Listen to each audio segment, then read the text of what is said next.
We know what you've come for, and now we're going to give it to you. You're listening to the No Such Thing podcast.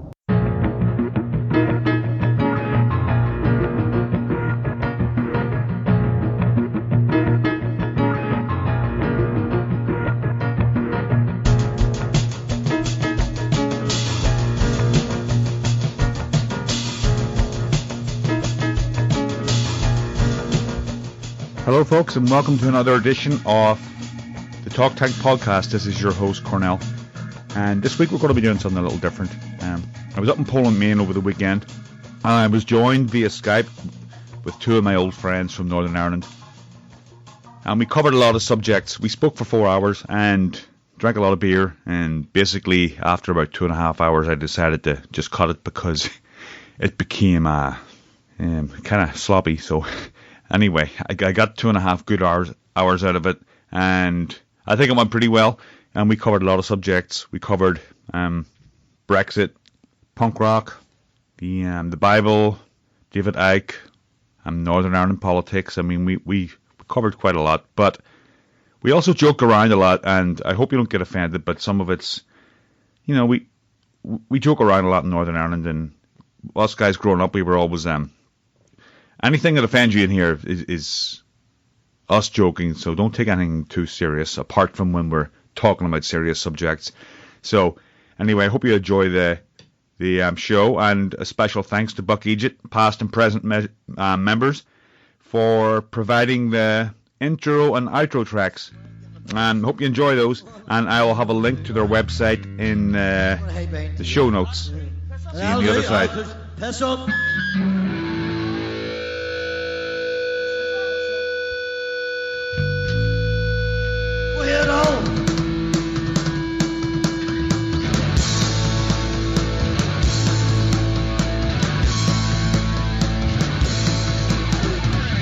Future that's no fun, no hope for anyone, nothing to do, nowhere to go.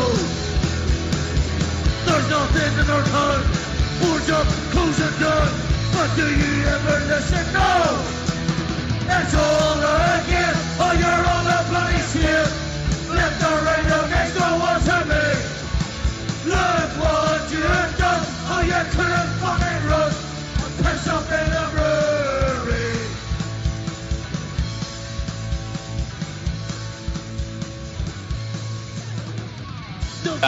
We are live from Oxford, Maine, and you guys just disappeared there for a second, but yeah, it must be. I have with me renowned author Mark Fannin and hello, and Brexpert David Hanna from Northern Ireland. there's no point waving, they can't see you. Remember, yeah, you can do it if you want. You can moon at me if you want. I won't really want that, but yeah. So it's great to have you guys on the show. Why, thank you. I don't sound American, do I? Inviting us, Cornell. It's so funny because this place is in the middle of nowhere. I can see half of your head and a quarter of your head. No, I've no. For the listeners that can't see what's going on, I've known these guys basically most of my life. 40 years, whatever. But I'm in a place called Poland, Maine, which is where Poland Springs comes from. Have you ever heard of Poland Springs? No. Well, it's bigger than Dasani. Over here, it's like a mineral spring, and it got so big that they had to just start taking from lakes all around the place. But I don't see any evidence of the actual mineral water plant anywhere. All I see is like there's lots of lakes. I mean, this is Bigfoot country if you've ever seen it. You look out the back window and all you see is trees for miles. I mean, you could have anything living in there. And all you see is Bigfoots and Sasquatches with empty plastic bottles in their hand going down to the lake. That's where they make the money. Exactly. They're just filling up their Poland Spring bottles. But across the other side of the road is a big casino. And it's just full of like, Americans gambling. Yes, and they're hooping and hollering like the Yetis doing the yeah, and they're like yelling and yeah, man, and that's all you can hear because I was only there for something to eat, and they do a really good burger, and but that's all I could hear. So I'm like, well, shit, I felt like, not leaving Las Vegas. What do you call that other one? He does that. No, what do you call the other one? Not leaving Las Vegas. The one with that famous writer. What do you call him? Oh, Fear and Loathing in Las Vegas. Fear and Loathing. So I was like, all kind of like after like 2 beers, I'm like Fear and Loathing in Las Vegas, like walking through this not stupid, but big casino, but there's like rows and rows and rows of people, like sitting in like wheelchairs and stuff, and just like sitting like throwing money. It's like a factory, it's just like a money factory. What gambling was to you? Yeah. Most of those people went in and were able-bodied. Oh yeah, and they never came out. They came disabled in there. So what I did was I put $5 in. Your gambling debt's too big. Either pay it or we'll sever your spinal cord. Let's not go into the abortion argument. But so I was on my way out. I'm like, I'll try this, and it's all digital now. It's not like one-arm bandits where you can just like grab a big, like a manly, one-arm bandit. You pull the one arm down, and like money comes out, and you're like, yeah. You don't remember it? I'm a disabled crime veteran. There's all these guys. Well, disabled one. If you've got a computer there making sure they make their 20% or whatever it is percentage profit is what they make. Well, I'll one-arm bandit like it was. It was up to the individual. Is that a Bigfoot? 20% out of you? I just saw a woman. That's an operation of beauty. We didn't see them. We didn't see them until we were about 17. Remember, we hadn't seen a woman until we were like 17 or 18 years old. Remember that?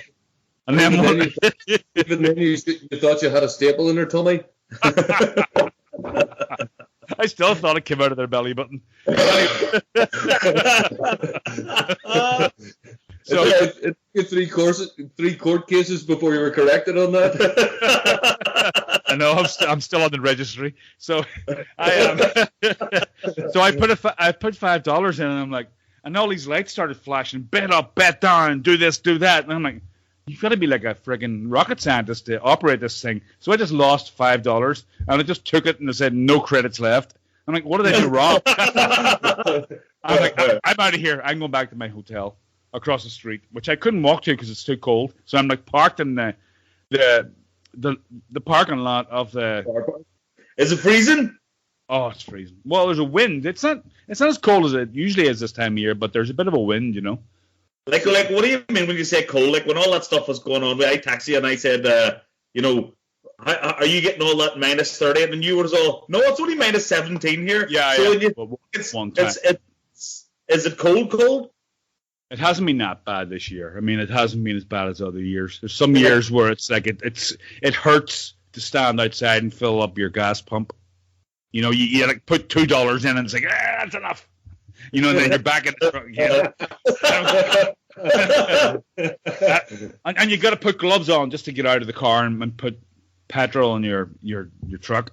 Go on. Is she making tea and Bickies?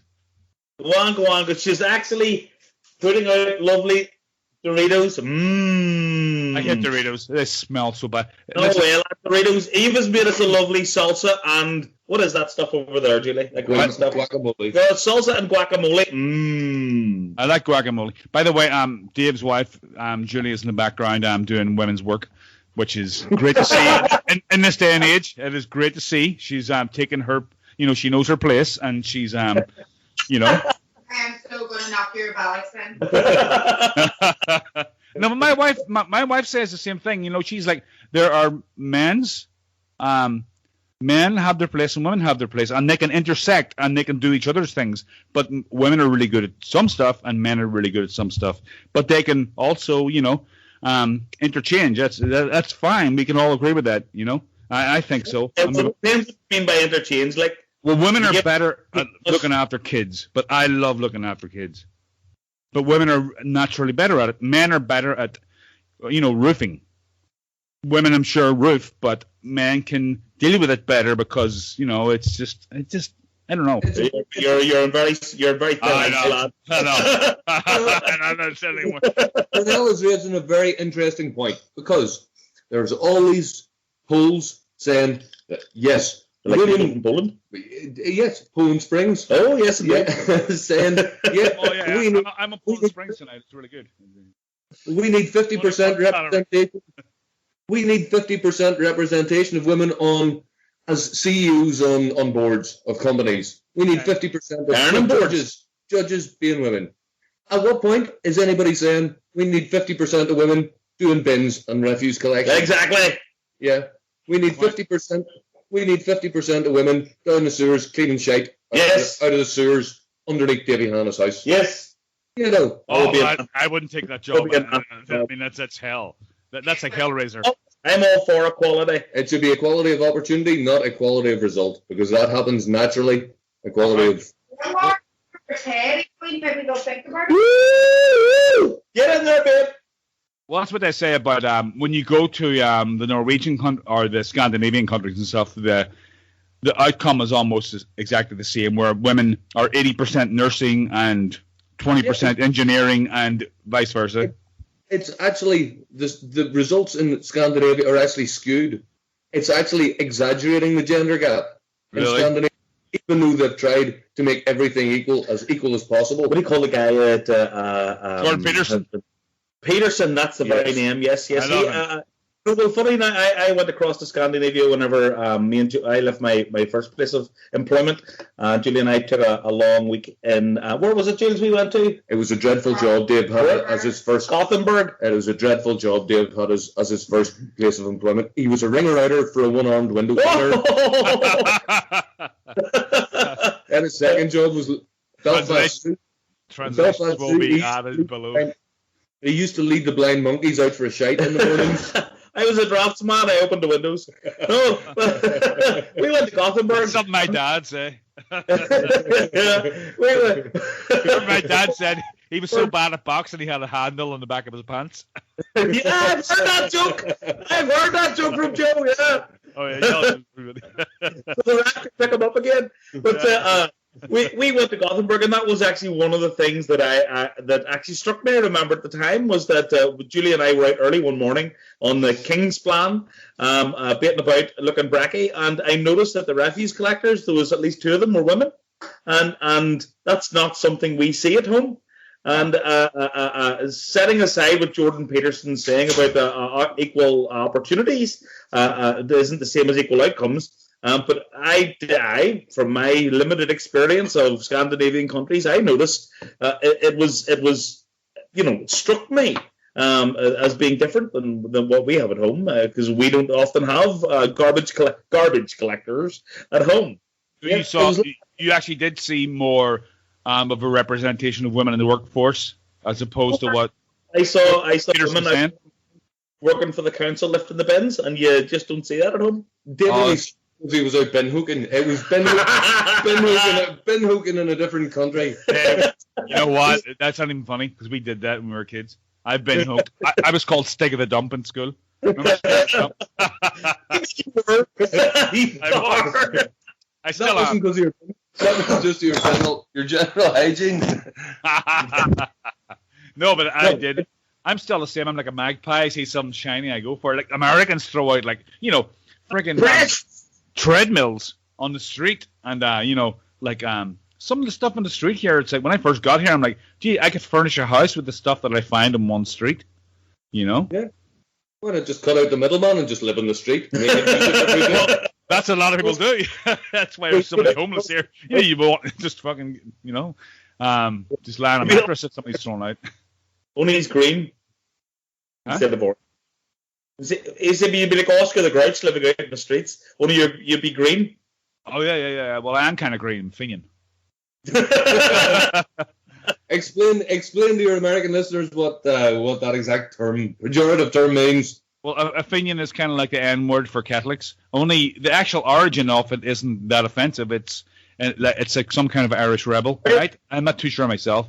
And it's actually not a bad word. Well, I suppose. I actually know. I don't really know. I thought it was I was told in when I was a kid, it was a brave Irish war hero. And I was being called a brave Irish war hero when these young thugs would call me a Fenian bastard.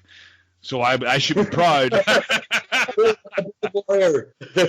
Brave collision. Yes, I'm so brave. But you know what was funny? Because like when I was a kid, you guys are Protestants and I was a Catholic, and we have to explain to our listeners about that whole thing. And I was talking to Alexander Pet. God, I keep on forgetting his last name. I'm sorry, Alexander. But he is a big documentarian, and he goes all around the world. And he was in North Korea doing a cryptozoology kind of a tour, and he will be listening to this. So I was talking to him last night. He grew up in South Africa, in Joburg, but his family's from Serbia. They're from, what do you call the place? Sarajevo. And they were bombed by the UN, and they fled to the US, and that's how he became to come here. And now he makes documentaries on like Bigfoot and Loch Ness Monster and stuff. And I'm interviewing him in the next couple of weeks. It should be very, very interesting. I can't wait to have him on. But we've been texting back and forth, and we're going to try to get. He's only like 45 minutes north of me, so we're going to try to get together in the next couple of weeks. That'll be a really interesting one. But it's good crack, all of this podcast and stuff, because you can really basically cover anything you want. It's up for grabs. You can. I was talking to my daughter about this podcasting malarkey, and Eve, and she says it's like the new getting a band together. Guys, instead of getting a band together, you do a podcast. Yes. So it's like it kind of is the same. And for me, it's like getting a band together is like you go to meet all these guys, right? And that's why I give up, because you're going to meet these guys. And in the public bathrooms, and it doesn't work out. The band initiation rituals were sometimes a bit too hard for me. Why are we in the bathroom, guys? I came here to play guitar, not the skin flute. It's just like some sort of hazing ritual. A pork sword fight. You're back. I don't know whose network that is, mine or yours. It doesn't matter. I'll just cut that part out. So when you actually go and like, say no, and we don't have Bigfoots all dangling off the internet line. Maybe that's what it is, lad. Have you got an aluminium hat on? He's probably like dangling off the big pole that has the internet outside. The way they hit trees and stuff. So as we call them. But when you go to a band like a audition, like I've been to many auditions, and like one or two have worked out, and then even after it works out, you've got to get along with the guys, and there's so many moving parts that have got to work for you to actually end up in a successful cover band. It's just not worth the effort. It's okay for you guys because you already know each other from years ago, but you come to a different country and you meet these guys and this guy and that guy and he's this and he's that, and I was in one successful cover band, and that was the AC/DC one, and we all got on great. But then, and so I'm like, well, this podcast thing, that is true. It's like the new getting a band together, because I can just sit here and talk shite and publish it, and it's not music, but you can add music. You can actually sit and play a guitar if you want as an intro, so you can add all this stuff to it if you want. It's totally open. You can do whatever you want on a podcast, and it's a totally free medium, and that's what I love about it. It's totally creative. Yeah, well, I mean, I've recently actually left the band I've been playing in, which is actually 3/4 of the band you and I played in when we originally first started playing music, But I've recently left it, because even when you do get a band together, and even when things do click, and even when you enjoy the music, setting aside whether or not you make money or are popular, I mean, there's a bit of a niche for punk at the minute in Northern Ireland, undoubtedly. But with XLF and the Outcasts and stuff getting back together again, but there's a bit of a niche at the minute. But so it's not as if it's unpopular. I mean, in the past year, we played with Anti-Noir League, we played with GBH. Wow. That's pretty big. Well, for the punk scene, yes. Yeah. We played with the Restarts, But those, whilst the Casualties, actually, I've got a Casualties T-shirt on today, and that's an American band, but.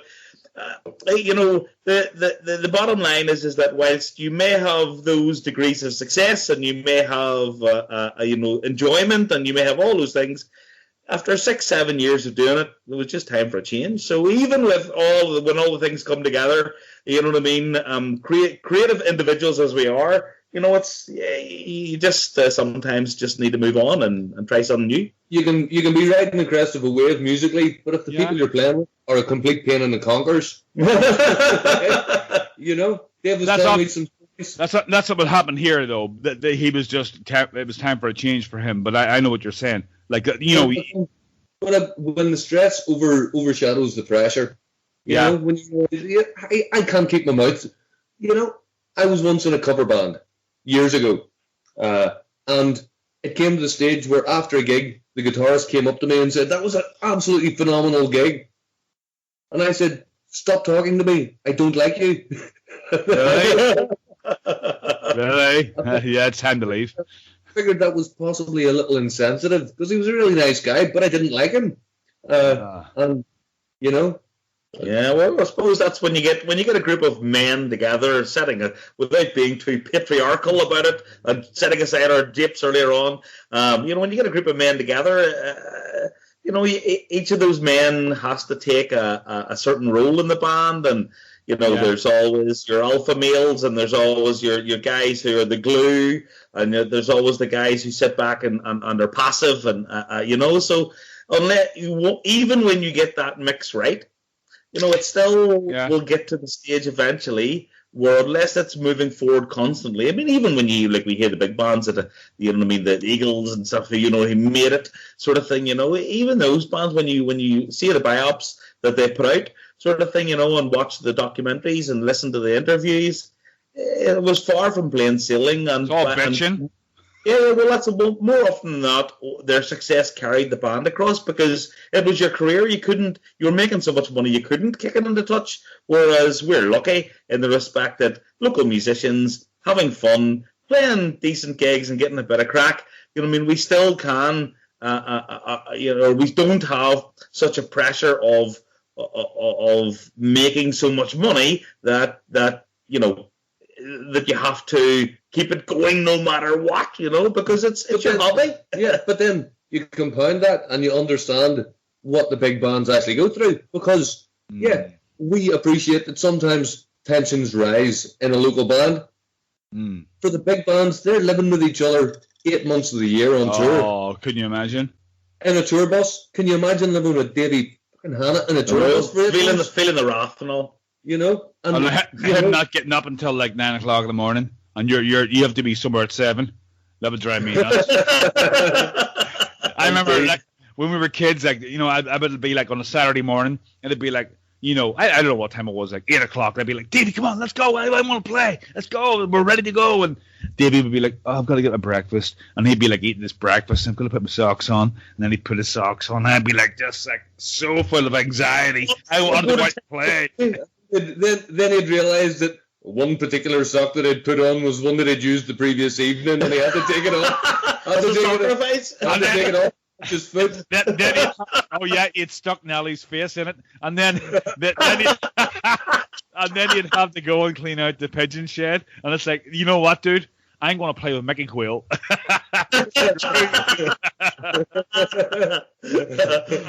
head up to Paddy's house and leave all usings behind, because only the first few got into Paddy's house on a Friday night. Paddy's house was great. It was anything goes, and his mum was so like whatever. You could just go there. I've had so many like, you know, experiences there, like just trippy experiences where we just sat and watched Gay Beggars on Acid and stuff, and Pink Floyd. Yellow Submarine. Yeah, and I was just like, we would mix these concoctions of alcohol and like everything. Remember that one we did with what did you call that wild Spanish drink we used to drink? And we would just the drink of death, whatever it was called, and we would like just mix all this shit together and just smoke pot for hours, and we would be like so baked, and like then we'd take mushrooms and we'd be like, holy shit, what is going on? And it was always fun. Go out, go home. Oh, I'd be walking home and thinking UDA were after me. Going past Hill Street. The 24-hour garage opened. The blessing that which was the 24-hour garage. So when you were really baked and you were heading home, at like 12 or 1 on a Sunday night because you had to get up for work the next morning, you could go by the 24-hour garage and get a packet of salt and vinegar McCoys. Holy fuck, what was that like?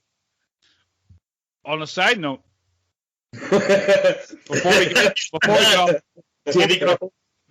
off the punk thing, I wanted to just because I thought about this earlier, and it is only in the last 6 months that I realized what punk rock is. I've never got punk. Why not? I just have never. I've never understood what it was. I never understood the genre. Huh? You never. I think punk can be condensed into one song, and that is "Fuck You" by DOA. Okay, well, for me, I always loved the Dead Kennedys. That was the only punk. Well, I was like punk. Yeah, that was my favorite. But when I was younger and stuff, but I never understood the punk culture until like the last year or so. I never understood it. And I never understood why it was the way it was. And this year, and it's through Gavin McInnes, right? Gavin McInnes is he's a podcaster, and he's very controversial because everybody says that he's alt-right and stuff, and he's not. And he's not racist, and he's been banned from Twitter and stuff. But he was a punk rocker in Montreal when he was growing up, but he's from Scotland. His mum and his dad's he's a McInnes. His dad's from Scotland and his mum's from Scotland, and they emigrated to Canada. And he grew up, and he was a co-founder of Vice Media. Yeah. And so he explains a lot in his podcast about what punk is and stuff. And I'm like, yeah, I didn't really think about it like that. But yeah, I guess that's what punk is. And he really laid... So many people that I came across in the time that I was... sort of playing in the band sort of thing, that people are running around worrying about what it is you did and what it is you didn't do, and I can't play without those bands because those bands played with a band in Israel and that was against our punk is at its fucking root, from my understanding of it. And I mean, I remember the days. I remember when We Are the League came out and you introduced me to the League.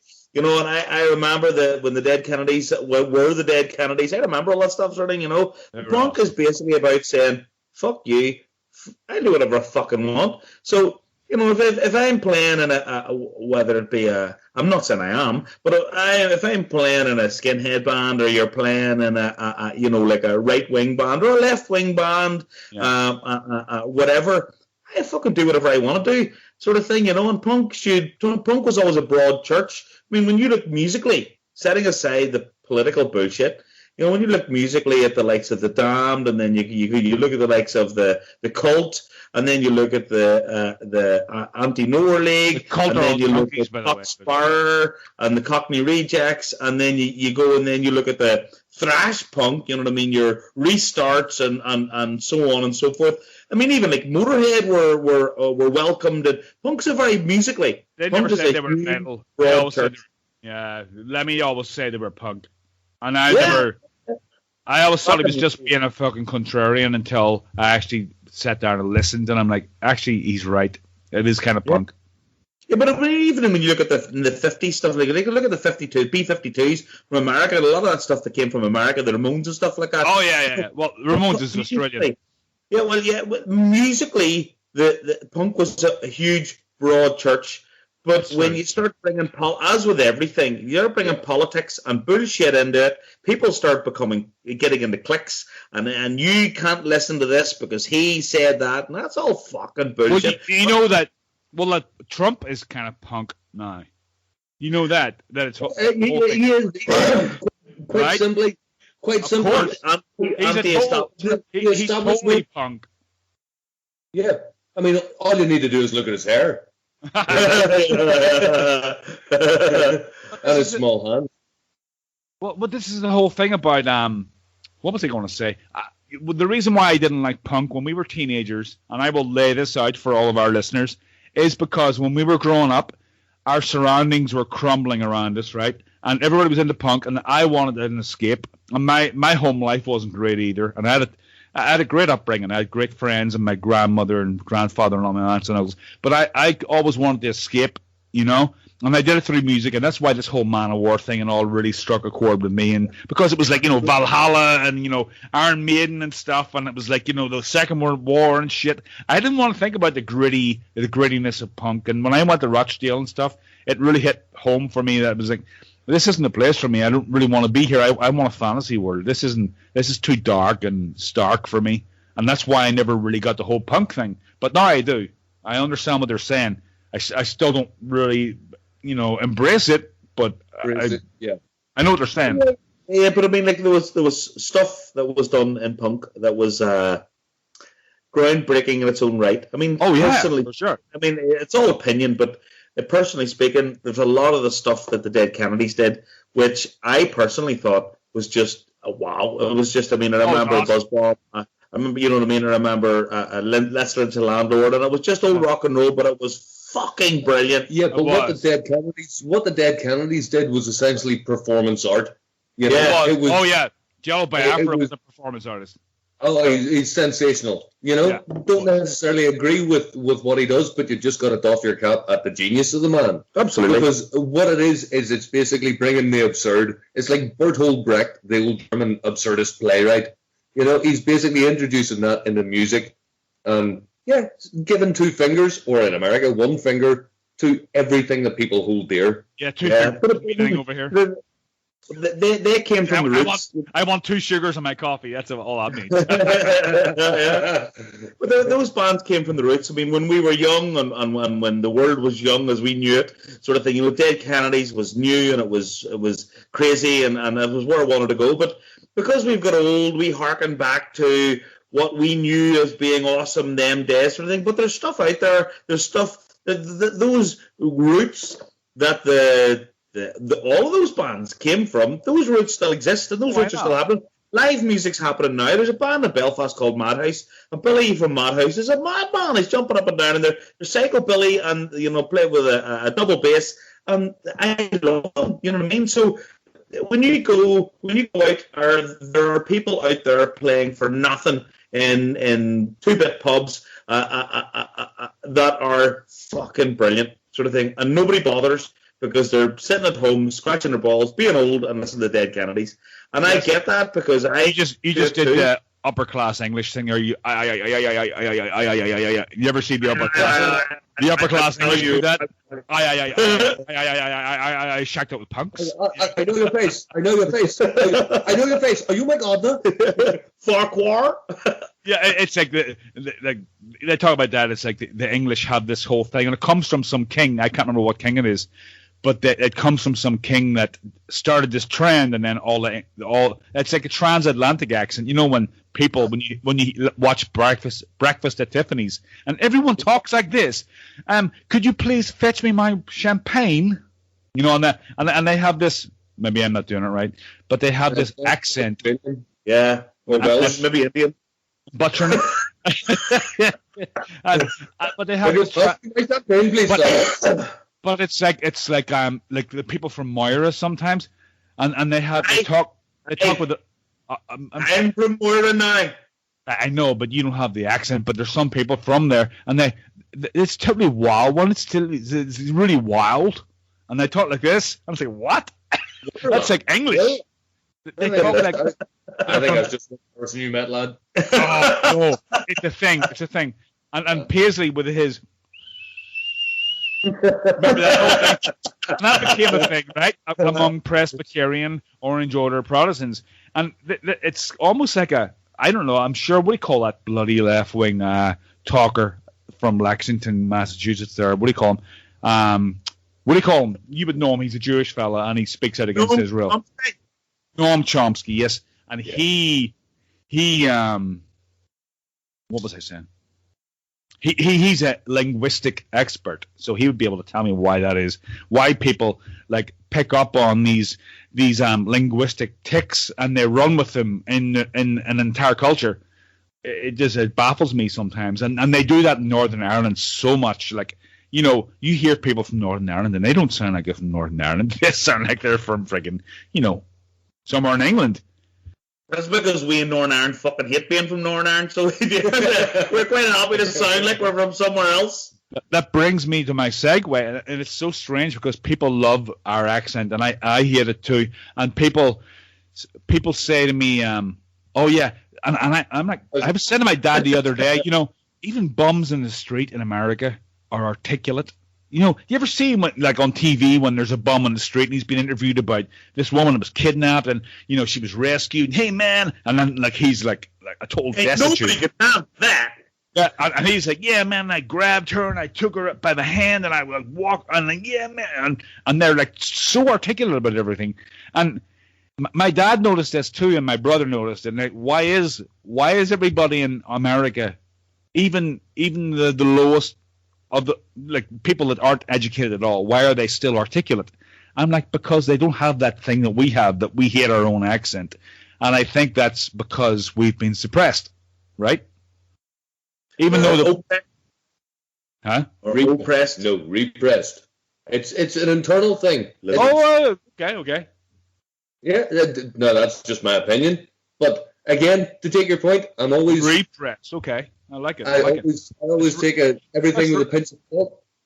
Yeah. But if you're talking about on the news, the homeless people being sort of getting their opinion on a certain current affairs story, how many terrible, incoherent homeless folk will be interviewed before they find one who's suitable for broadcast? The BBC. I remain hugely skeptical of the media. They will find a noble savage. Noble savage. That's written in for a band. Coming from the underclass. A noble savage. By the way, this podcast is sponsored by Total Access Construction. Yeah. Okay, happy days. Happy days. And in terms of our fee for this evening, is that also being funded by Total Access Construction? That's being funded by the Open Society, George Soros' Open Society. My father. I don't know my father, but do you know him? I am your father. He was telling me a story that Gay Byrne from the Late Late Show. I had that once. Dreadful affliction. I hear Gay Byrne. He's a big nosed bastard. No offense, Fanjo, but. It's only because I'm in profile. Straight on, it looks normal. Because you're French. Just admit it.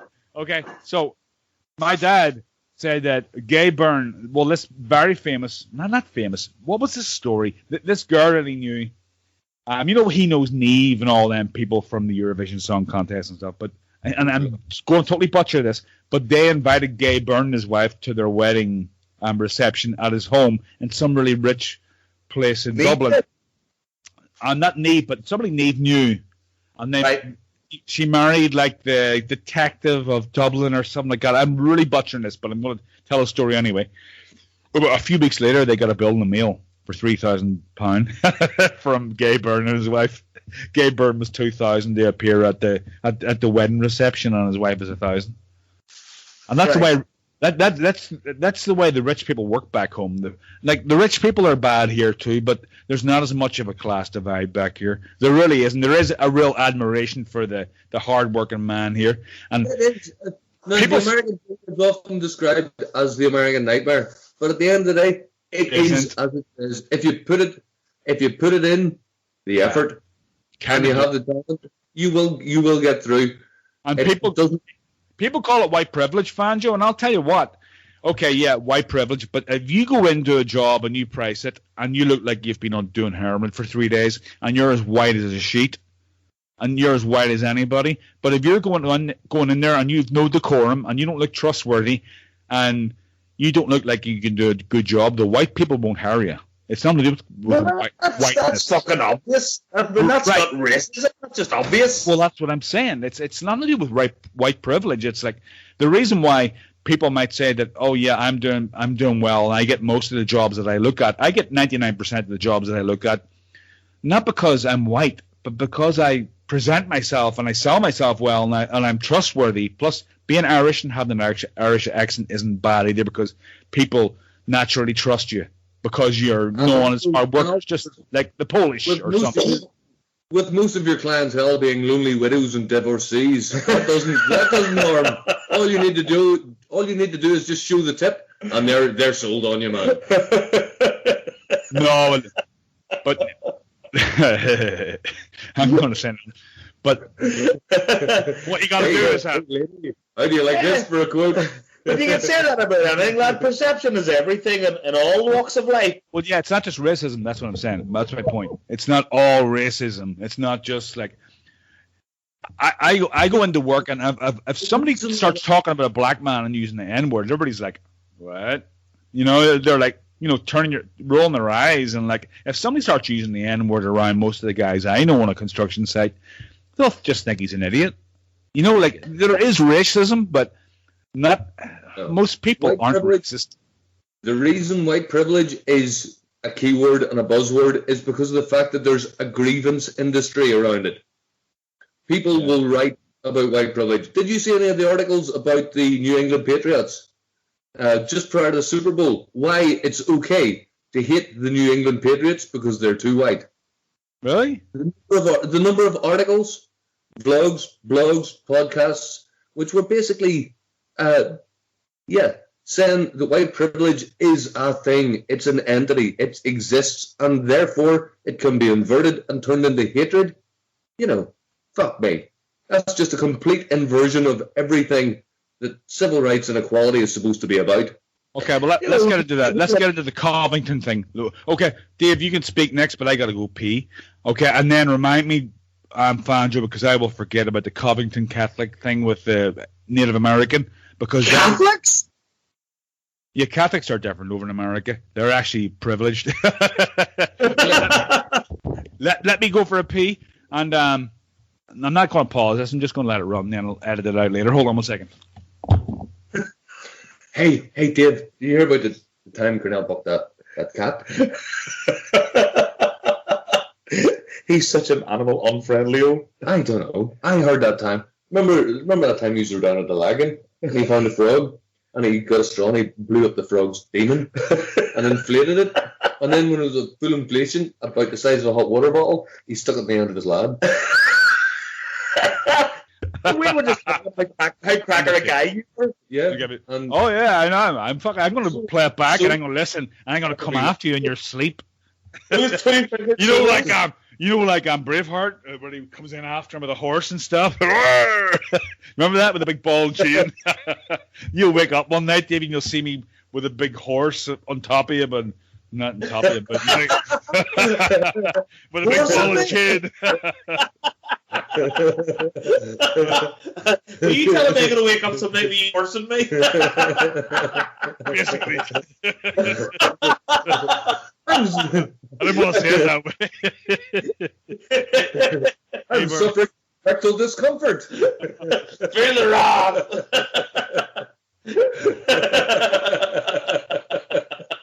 But no, the whole. Did you see that video, Davey, where the Native American? You did. You saw that whole thing, and I actually was the first one to post it, and there was this smarmy looking little American 17-year-old looking up at this Indian guy with a little smarmy looking look on his face, and I'm like, that little bastard, I'd love to punch him in the face. And I posted this on Facebook, and then everybody ran with it. So I'm like, it was the most misleading. Perception is everything. Yes. So I started reading about it on Twitter, and then there's all these people, oh my God, we respect you, Elder. What was his name again? Phillips. He was a Vietnam veteran. He was a Vietnam veteran. Yeah, he was a fucking Vietnam veteran. So he was like you know, crying and these guys and everybody was like on Twitter, and like Kathy Griffin came out and says dox these kids' names, like stuff like this. People were like in outrage, and like all this white guilt was coming out, and they were like saying, oh my God, we feel so bad, you know. But the other, I mean, I understand what you're saying, and of course, perception is what this whole thing's about. But the bottom line is, as I said, is that the wee lad's going to go and stand seriously. It's like if you were to go, it's like Nazi soldiers saying, "I was told to do it." if the way that's going to go and sit at a rally where the leaders of that rally are going to say inflammatory things, so much so that the people are going to go and protest against them, and they're going to come up in their face and all that, their carry on. Well, you gotta go roll with those punches. You know what I mean? If you're going to be there. No, that wasn't the way it worked, though. It was. You'd said on the protest. It was an anti-abortion protest, and there just happened to be a stand selling MAGA hats, and all the kids, being stupid, they bought those hats that were being sold, and they were just like wearing them, and like, but that kid wasn't being. No, I know that it wasn't. But did you not tell me that the people who were leading the rally, the Christian, it was a different group. Different group, an African American Christian group. African American Christian. Talk about the Native Americans and saying things. They were shouting. Well, that's if you're going to stand and be associated with that, then you need to take it on the chin. But the Covington kids were a third party who were then approached by Phillips and his ilk, who were banging drums, and the kids were like, well, I don't want to back down. And I feel really uncomfortable. And this isn't a grimace or a smirk or me being cocky. This is me being, I don't know what the fuck to do. Right, no. He's 17. And the black, they were like a black, what do you call it, black Israelites. And they were kind of like the Westboro Baptist Church. And they were like, like shouting hate at these white people, saying that they were the sons of, what was it? They were illegitimate sons of like incest and stuff. Yeah, so, they were sons of incest, and stuff so like then that. The white kids started shouting back at them, yeah, what the fuck? But so Nathan Phillips walked over to the MAGA hat wearing kids to dispel this big thing that was going on, and he went right up to this kid's face and was like, bang, bang, bang, bang, and he's like this banging this drum in this kid's face, and the kid, who didn't even look to be part of it, you can see an aerial view of this, he didn't even look to be part of it. He was just kind of like, one of the probably more sensible kids. And he just kind of like stared Nathan Phillips down, not in a aggressive sense. He was just kind of like, what? What's going on here? How do I act? I'm 17 years old. We were 17. I had a man-of-war haircut. I can't still do it. It's the fact that the media portrayed it as this is white privilege in action. So that was fake news. That was a total... It was the fakest news I have seen this year. I watched it. I was exactly in tandem in seeing the original flipping post, and then just having a little look behind the curtains just to see what the Wizard of Oz was doing in the media. And again, if it doesn't fit the narrative, it'll never make it onto broadcast. If it doesn't fit the narrative, it'll be ignored by the media. So what you need to do is always double check and just make sure that everything tallies. Well, because that story did not tally. Especially, well, there's an interesting segue into another topic.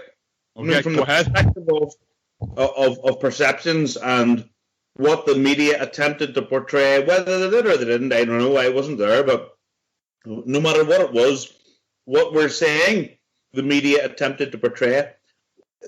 Why did the media attempt to portray that? What is going on with the media across the world, not just American media, although it's American media we happen to be talking about. But why is it that the media is attempting to portray a certain perspective to the masses? Why is it they want us to believe certain things? I will tell you right now.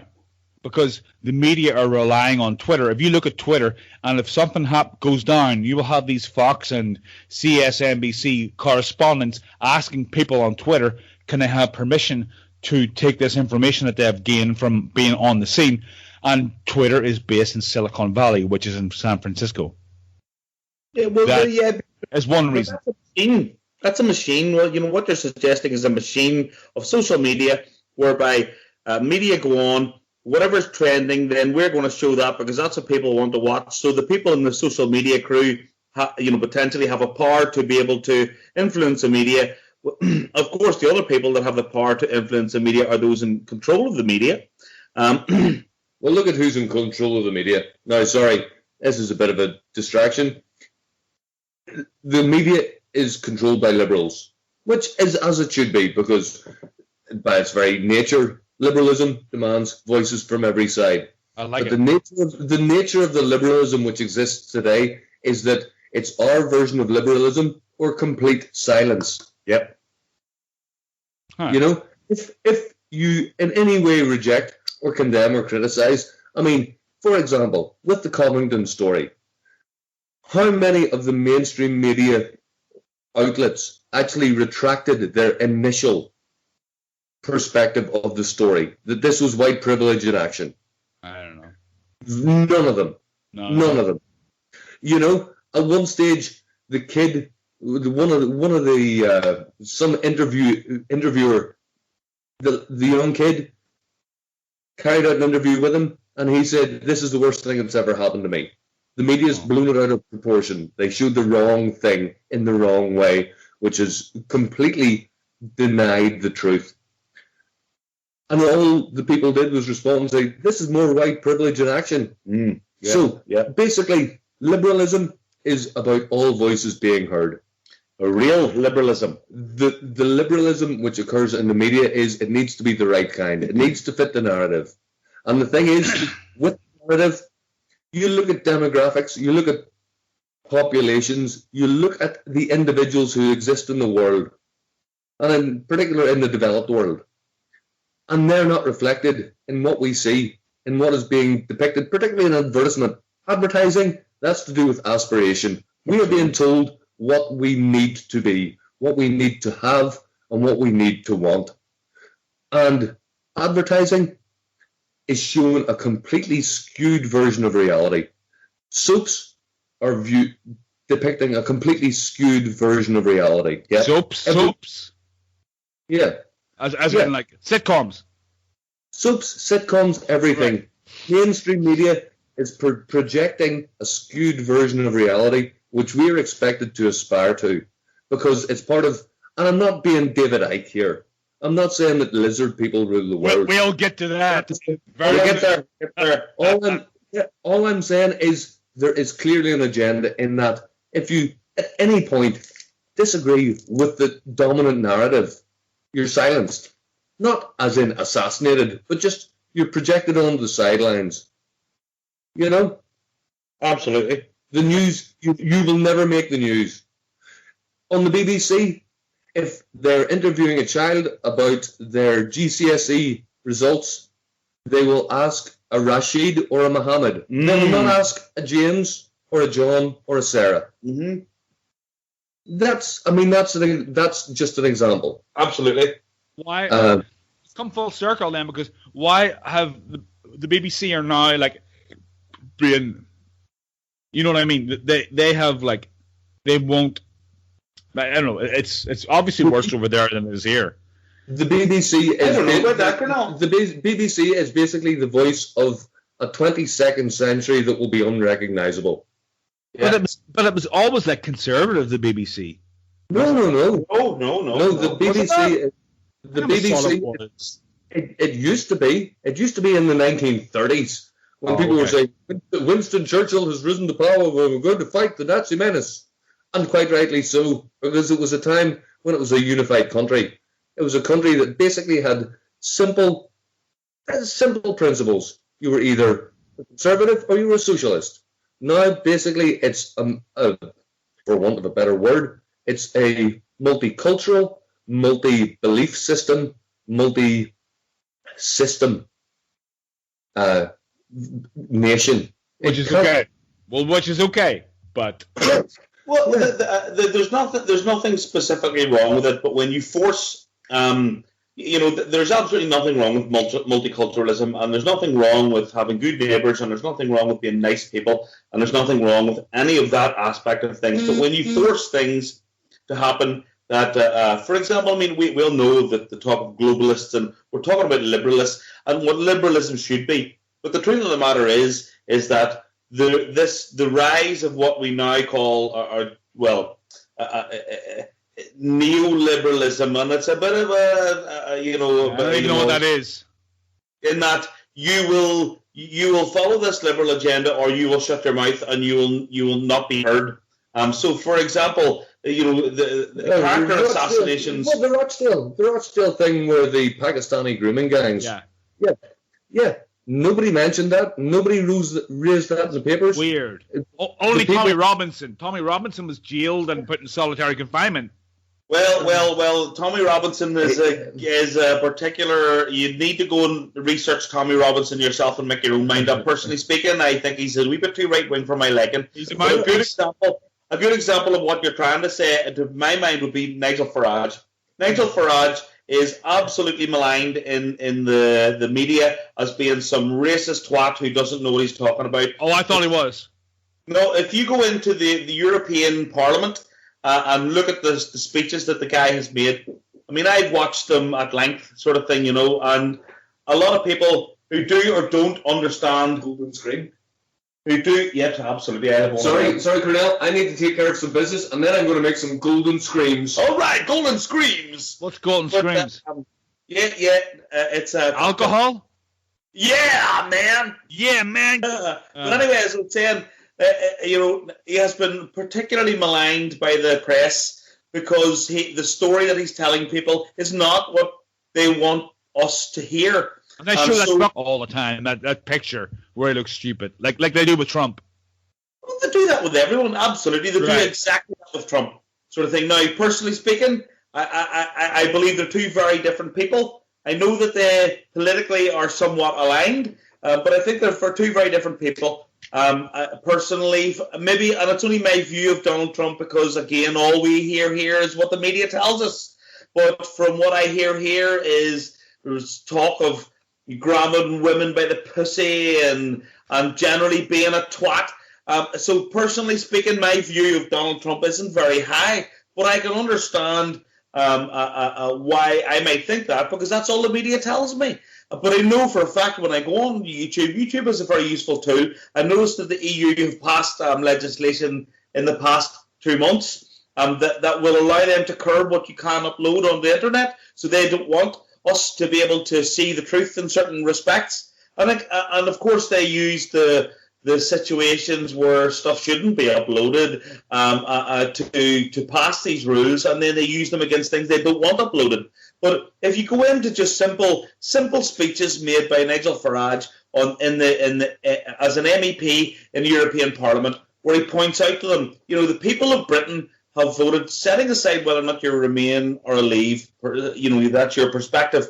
And both perspectives have their rights and their wrongs, and everyone's entitled to their point of view. But when you take that and say, like, the people of Britain have had a vote and they want to leave, sort of thing, now the president of Poland is asking for an EU referendum to be had in his country. The Italian people have had enough. They have.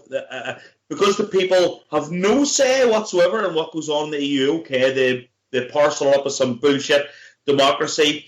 You can vote in a member of the European Parliament, but when the members of the European Parliament vote for their president, it's a communist type vote. You've got one name to vote for, so therefore it's democracy because it's been voted in, sort of thing. Paul, I don't know what you mean. What do you mean? It's communism.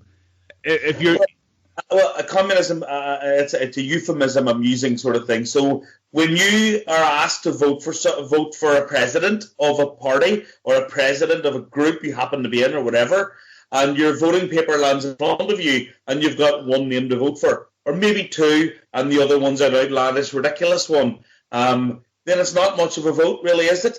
What do you mean? If you're voting in Europe as a European, you're saying? Yes, in the European Parliament, Jean-Claude Juncker, or as we call him, Jean-Claude Drunker, because he's always drunk, is... I was going to say... You want to fight about it? No. I just walked in just during that, and the thing about Brexit is the British people rejected an ideology that they'd never been asked about in 30 years. Yep. They were invited into a party, and then they realized that all the people that were being invited into the party with them were people that they didn't agree to being invited, and they didn't really want. Yep. They wanted to have a say.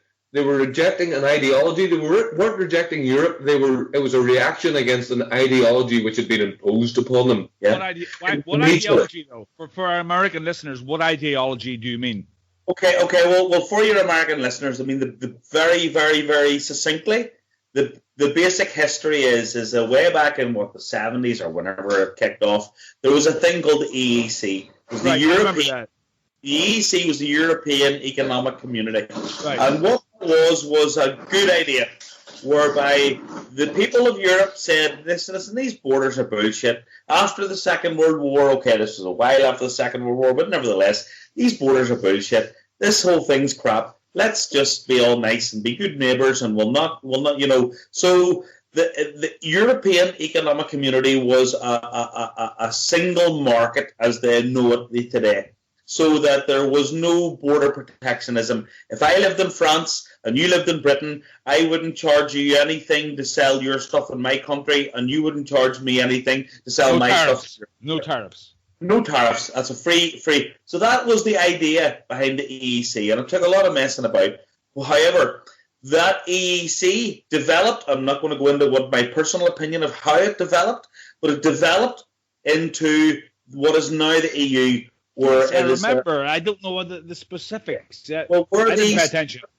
Through various treaties that with the people of the countries in who, once we got into the EEC, we all wanted in because it was a great idea. Charles de Gaulle, who was in charge of France at the time, tried to veto Britain getting in, even though we had spilled blood getting him back to be in charge of his country. But hey ho, that's another different issue.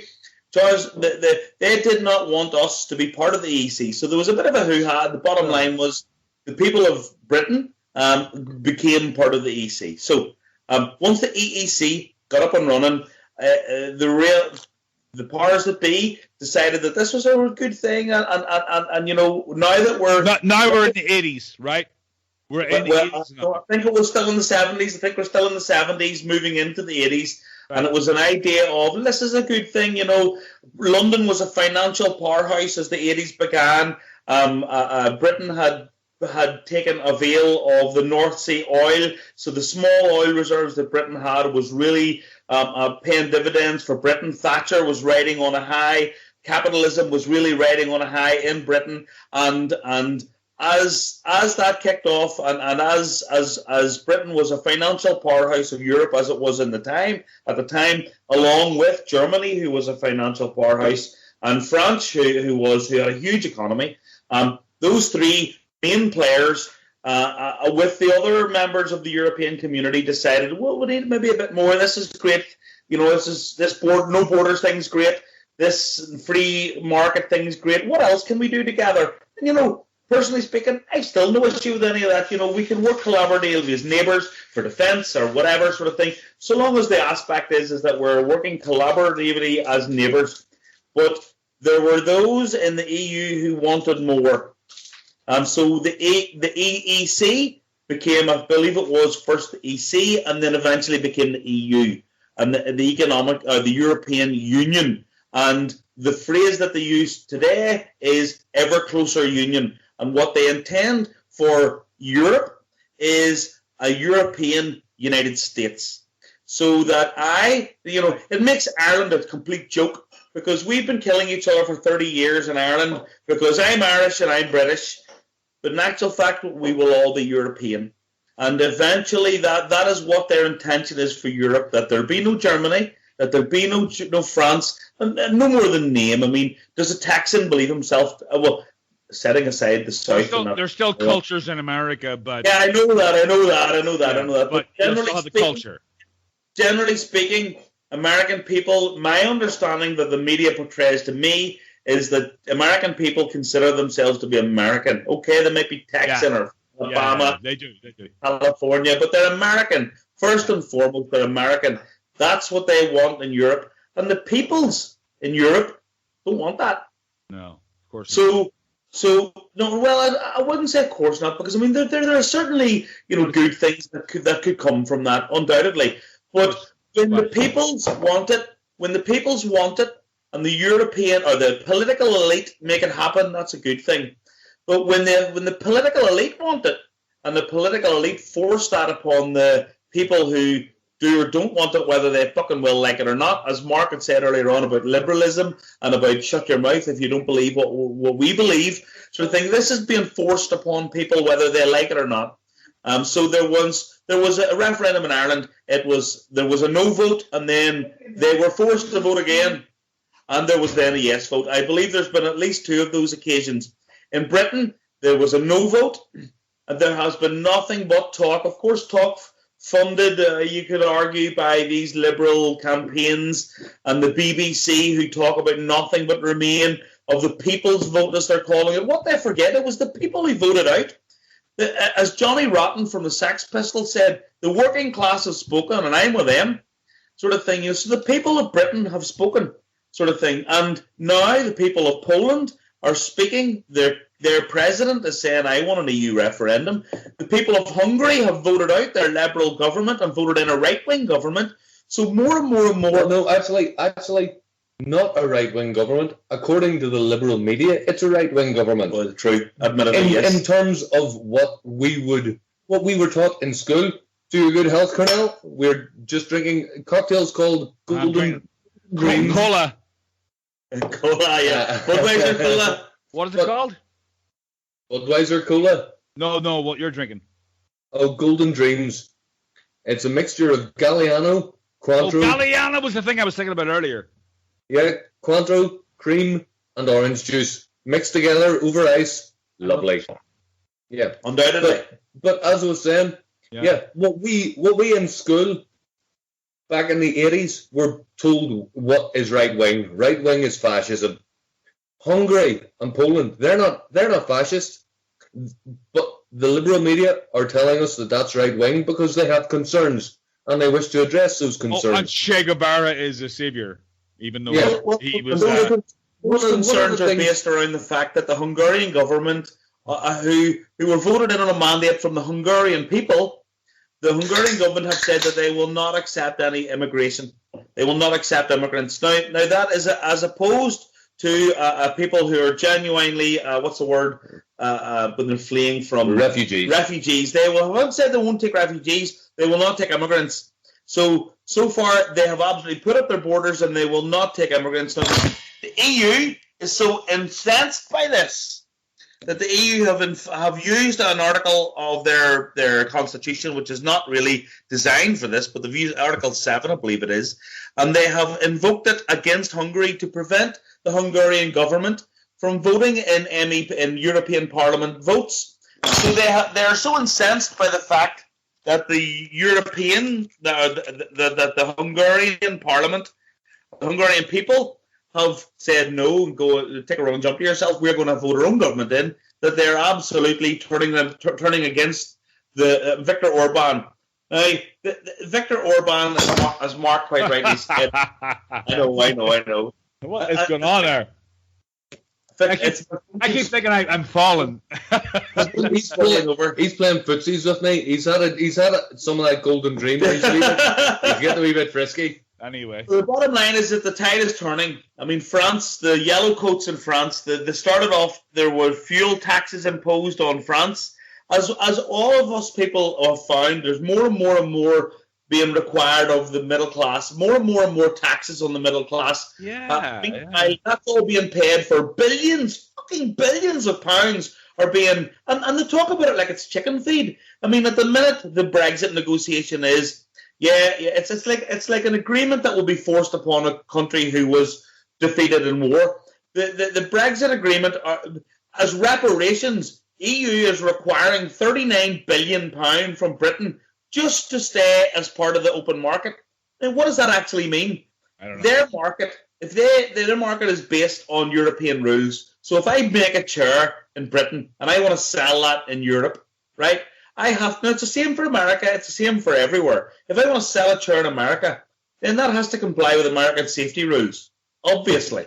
Right. If I want to sell a chair in Europe, in the EU, then it has to comply with EU safety rules. So it's given the big EU stamp of safety. Yes, that's cool to sell. Now, in Britain today, this random chair manufacturer or whatever is making his chair in accordance with the EU rules. And they're making a whole big deal about us being in the free market. Well, what that actually means is that in order to sell my chair in the EU, I need to make it in accordance with the EU rules. Now, Britain are currently making their stuff in accordance with the EU rules.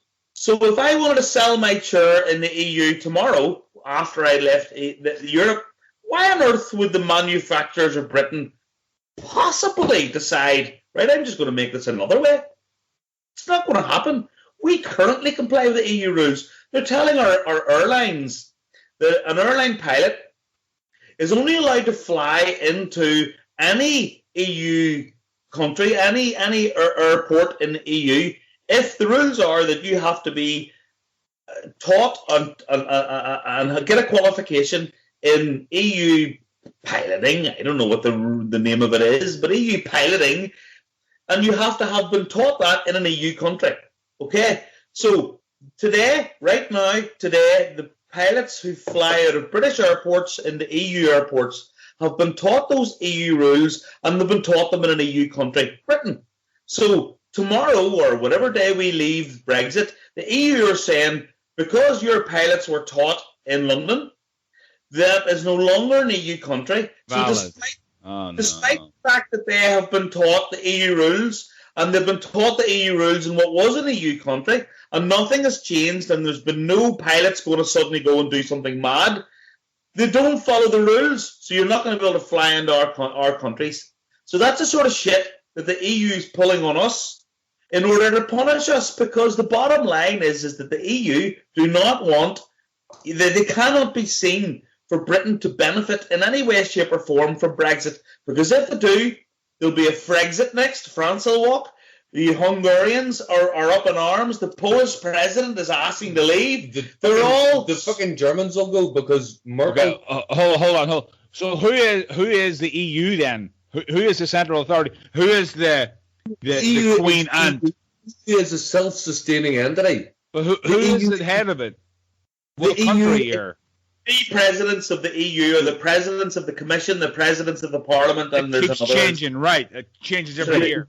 The essence is it's a self-sustaining entity, which is basically, it transcends any national rights, and that's one of the reasons why Britain basically said, hold on a second, we fought against tyranny in 14 to 18, we fought against tyranny in 39 to 45, at both times with America's assistance, for the concept of freedom and self-determination. I mean, that was the general precept of the resolution of both those wars, self-determination.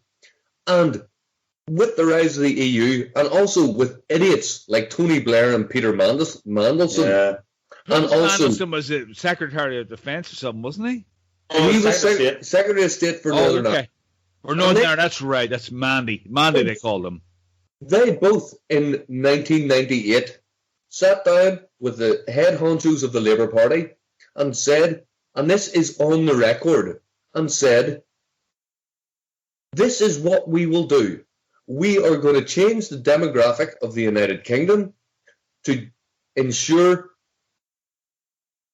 Labour domination for a generation.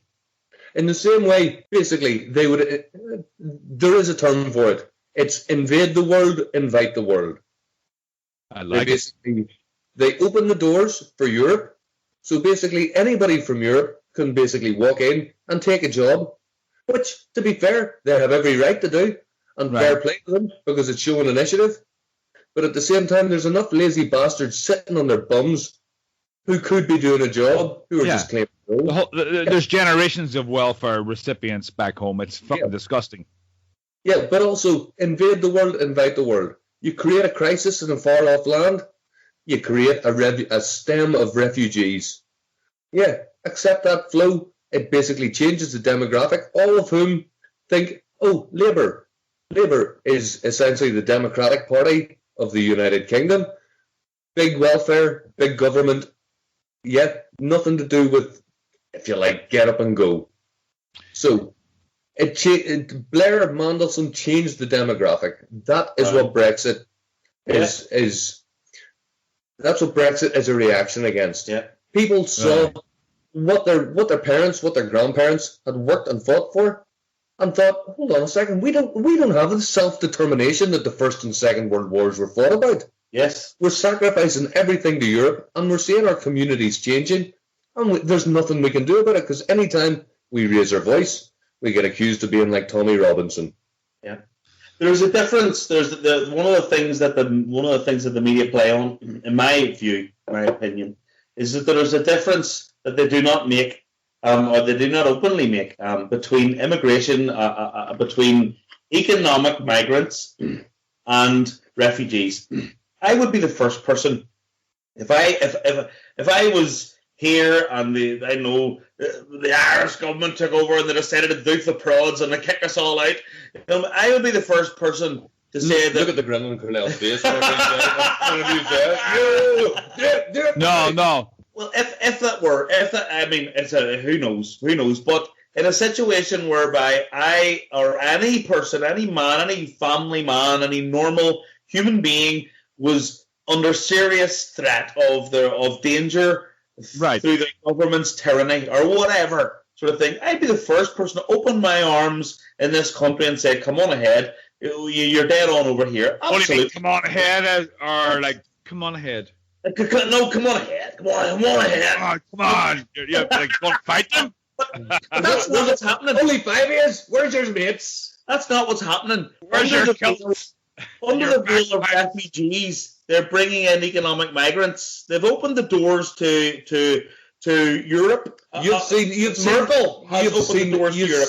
the same thing with yourself, with the whole Venezuela crisis and the caravans. And the news pictures will focus in on a 3-year-old toddler who's always been doing this, though. Obama did it too. He uses Venezuelan plaster, say nothing. The camera will always focus in on a toddler who's clearly unwell, dehydrated or unwell. Then the camera will pan out and you'll see that is one child in a train of 40, 50, 60 people who are all... There'd be a lizard like in the background. Yep. No, you see that whole lizard thing. See that whole lizard thing. Before we start the lizard thing, I gotta pee because this is a big one. This is gonna be a big. I own a lizard now, and I have a say in this. Okay, and he's not eating at the minute because he's shedding, and I feel very bad. He deserves all the love I can give him. I'm back, and we have world-renowned author Mark Fannin and Brexit denier David Hanna on the other line. And David is also, let's just remind our listeners that this is sponsored by Toll Access Construction up here in Wells, Maine. And they do a lovely job. But yeah, so I'm actually looking at a picture of Davy Hanna's beautiful kitchen that my father plastered, actually. I can see a couple of cat faces there. I'm kind of disappointed in you, Dad. But that's a lovely blue tile you have there in the range above the stove there. That's very impressive. That's good workmanship there. And that's why I don't think that every kid should go to university. Some kids should actually go to trade school and learn a trade because we need tradesmen. And we will in 20 years' time because we're going to have kids that have like liberal arts degrees and all these silly degrees that aren't worth anything. We need workers and we need people that can use their hands. Yeah, Davy's pretty smart. I never knew he knew all of that stuff because I certainly don't. I don't pay attention to politics, and it's kind of good to hear their perspective on it. So we're going to resume it from right here. He got some spaghetti caught in his beard, and he had it took him a while to get it's like hey, listen, I wheeled him out for a cigarette. That's what it. When I take the tie out of my little girl's hair, it takes me. Sometimes I just got to cut it with scissors, and then I just pull it out so her hair can fall down. Okay, or her. And sometimes when fat people eat spaghetti, it gets caught in their beard. Sometimes you just got to use scissors to free the spaghetti. Okay. I'm not saying you're fat. I'm just saying that you eat spaghetti and you have a beard. I'm not saying he's fat, but if you cut him, he bleeds gravy.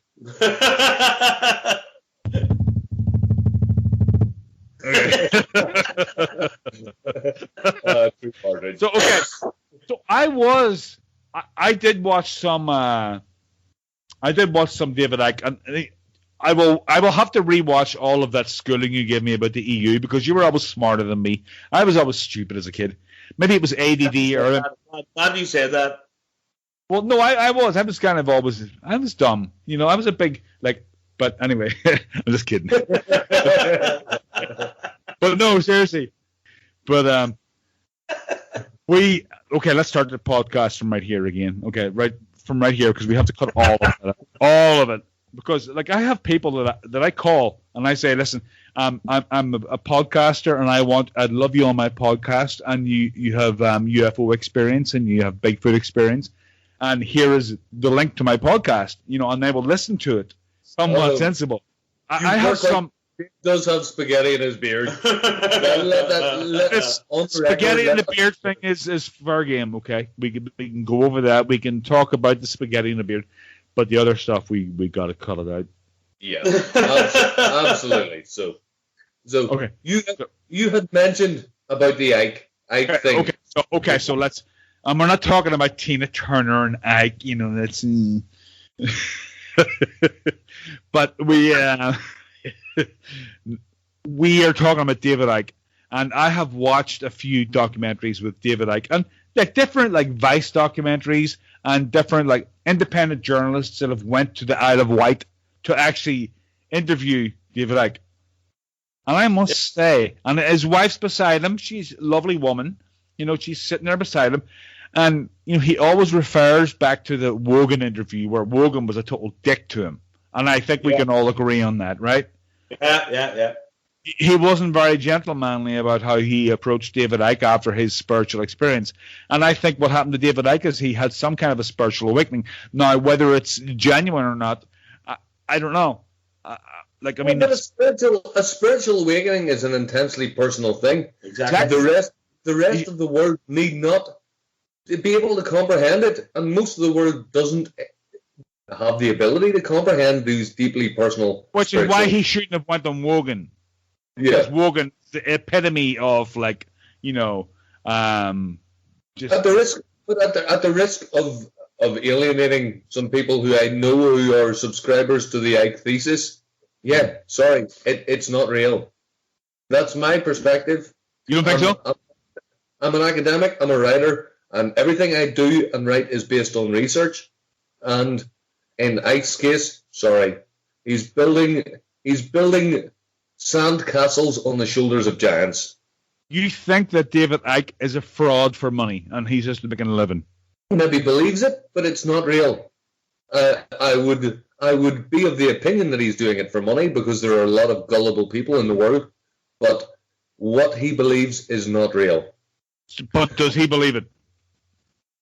I don't. No doubt he does. Well, at the end of the day, who believes? The charlatan preachers who are making people fall over, clasping their hands in front of them on church every Sunday. Do they honestly believe that they're channeling something, something holy, something pure? Hard to know. No. Okay. You can't know. I mean, you just have to look at the evidence of your eyes and make your own mind up. Right, but the evidence is skewed, though. I mean, how do you... The evidence is like... We've got so much information. What do you think about David Icke? Do you think that he's a fraud and just trying to make a living, which is honourable in my... he's not hurting anybody. If he is a fraud, he's making a good living. To a sense, if you are, for example, a doctor who is pronouncing a patient to be ill, even if they're perfectly ill, and you're charging them money for a miracle cure. Right. Is that ethical? No, it's not ethical. So, but that's what David Icke's doing. He's basically he's basically announcing to patients, i.e., members of the population, who are thinking that there's something fundamentally wrong with themselves or their understanding of the world, and he's saying, "Yeah, you are ill, but I have the cure." And that's the thing with conspiracy theorists around the world. Interesting. Because they're basically generating income from people who, for whatever reason, things don't match up for them. And that's to do with their understanding of the world, their understanding of politics, race, gender, religion, whatever it may be. And he's announcing that he has the miracle cure that only he and the select few who follow him. He's empowering them by allowing them to join into his cabal. So do you think he runs on the broken clock is wrong, only right twice a day? Do you think that he relies on that philosophy that, he gets some stuff right, like Alex Jones? Yeah, he got this right, he got that right, so he's got to be... I know, I don't know, I mean, I believe that he believes it. I believe that when I listen to he believes it? Yes, and I believe. I mean, there's nothing wrong with that. I'm not because I believe that he believes doesn't mean that I believe or you should believe. But I believe that he's not he's a shyster, as you guys would say. I don't believe that he is. I'm not saying that he is. I don't know. No, I know that, but I don't believe that he is a shyster. I believe he genuinely believes, as we saw in the first Terry Wogan affair, that he went a bit, well, in my view, went a wee bit crazy. He had some experience. Well, he pronounced himself as a son of God. But you know, when people are going through rough times, and when he had another interview with Terry Wogan, and he came back to Terry Wogan, and basically what he said, he was very right. I saw that. Yeah. Yeah. When he comes back and he says, like, when someone's coming through a situation where they're having some form of spiritual is with the individual. So who are we? You just smoked a big joint, did you?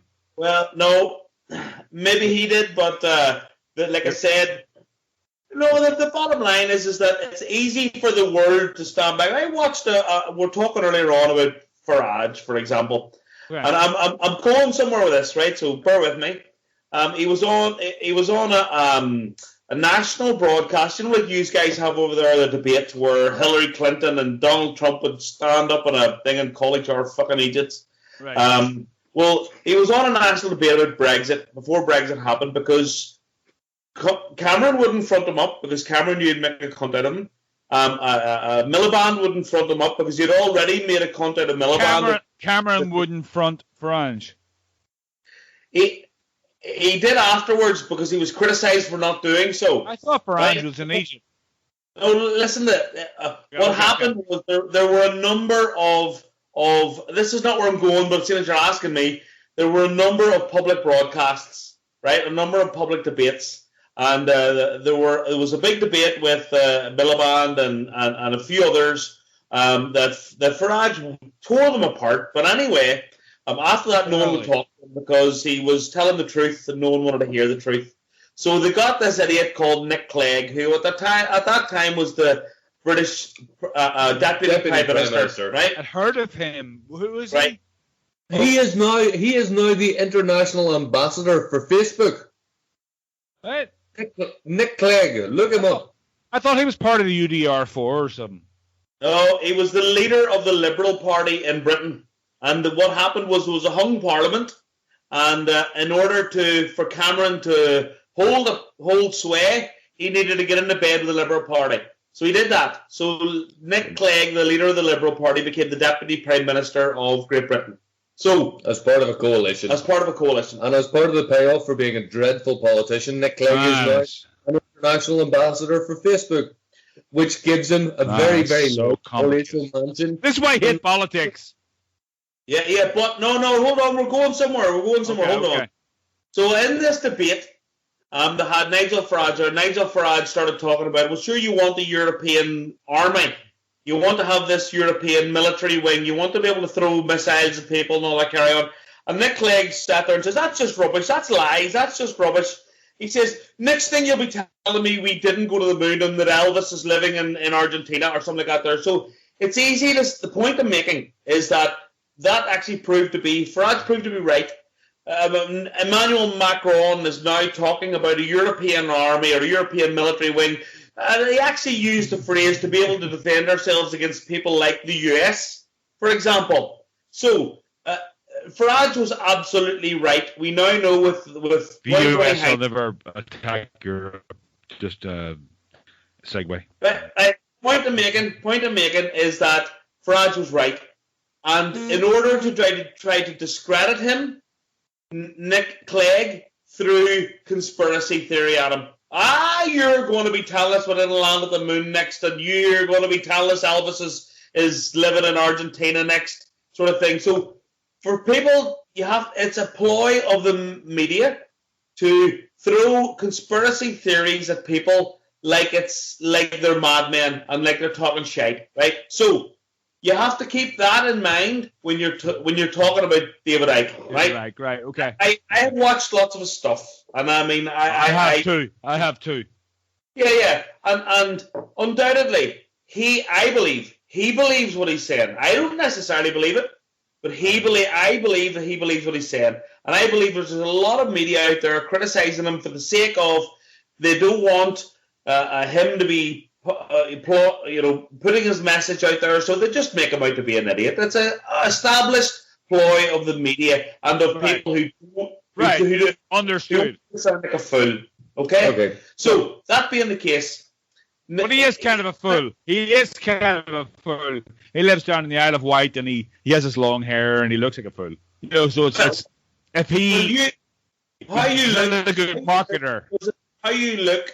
I think you're being very generalist there. I mean, some of the stuff, and I'm not defending him, I'm not saying I believe in what he's saying, but some of the stuff, when you actually listen to what he's got to say, when you listen to what any of these guys have got to say, and you have to listen to them and be genuine with them and accept the fact that sometimes in among the bullshit, there's a wee smither of truth. That's what Cornell. I agree with Cornell. A clock is right twice a day, even a broken clock. Well. That may or may not be the case, and I'm not disagreeing with that. But I mean, when he's talking about ancient bloodlines, that's absolutely true. When he's talking, there are bloodlines that have been in charge forever, and those ancient bloodlines obviously therefore carry a bit of power. And I'm not saying that he's right about everything, but what I did notice when he talks about lizards and all that shit, I mean, you have to fucking take him with a pinch of salt. He believes it. He denounced that, didn't he? No, but hold on. Let me interject on the lizard point. Did you know that the first reports of lizard people came less than a year after a fucking issue of Conan the Barbarian magazine was issued in 1927. Within a year, somebody had taken the exact plot of that cartoon story and said, there's lizard people under Los Angeles. That's where they've deposited their gold. Within a year, that had spiraled out of control. Within a year after that, people had actually started looking for the gold and actually raising money to look for gold that had been deposited by lizard people under LA. Following that was where the, I can't remember the name of the mountain, it's Mount such and such, just outside LA, which is where Ike and his cohorts all believe that the lizard people had originally arrived. No, that's not strictly the case, because I watched a program or a documentary with David Icke. Africa. David Icke had gone to a shaman, and it's not quite true to say that the lizard people theory existed from that scenario, because he went to Africa and spoke to someone. He went to Africa, that's right, and he spoke to shamans of the what do you call it, Zulu people. And and the Zulu people's what do you call it? Their theory of where we came from. Zulus, you're only supposed to blow the bloody toes off. Yeah. Oh my God! Their early theory is that an egg came down from above, and out of that egg came two gods. I forget their name, and those gods had scaled skin. Gary Adams. And what do you call it? They were the two gods. But the point I'm making is that some of those theories he's expounding are based in myth from ancient societies, right? Not something that fucking some boy in America made up. So right.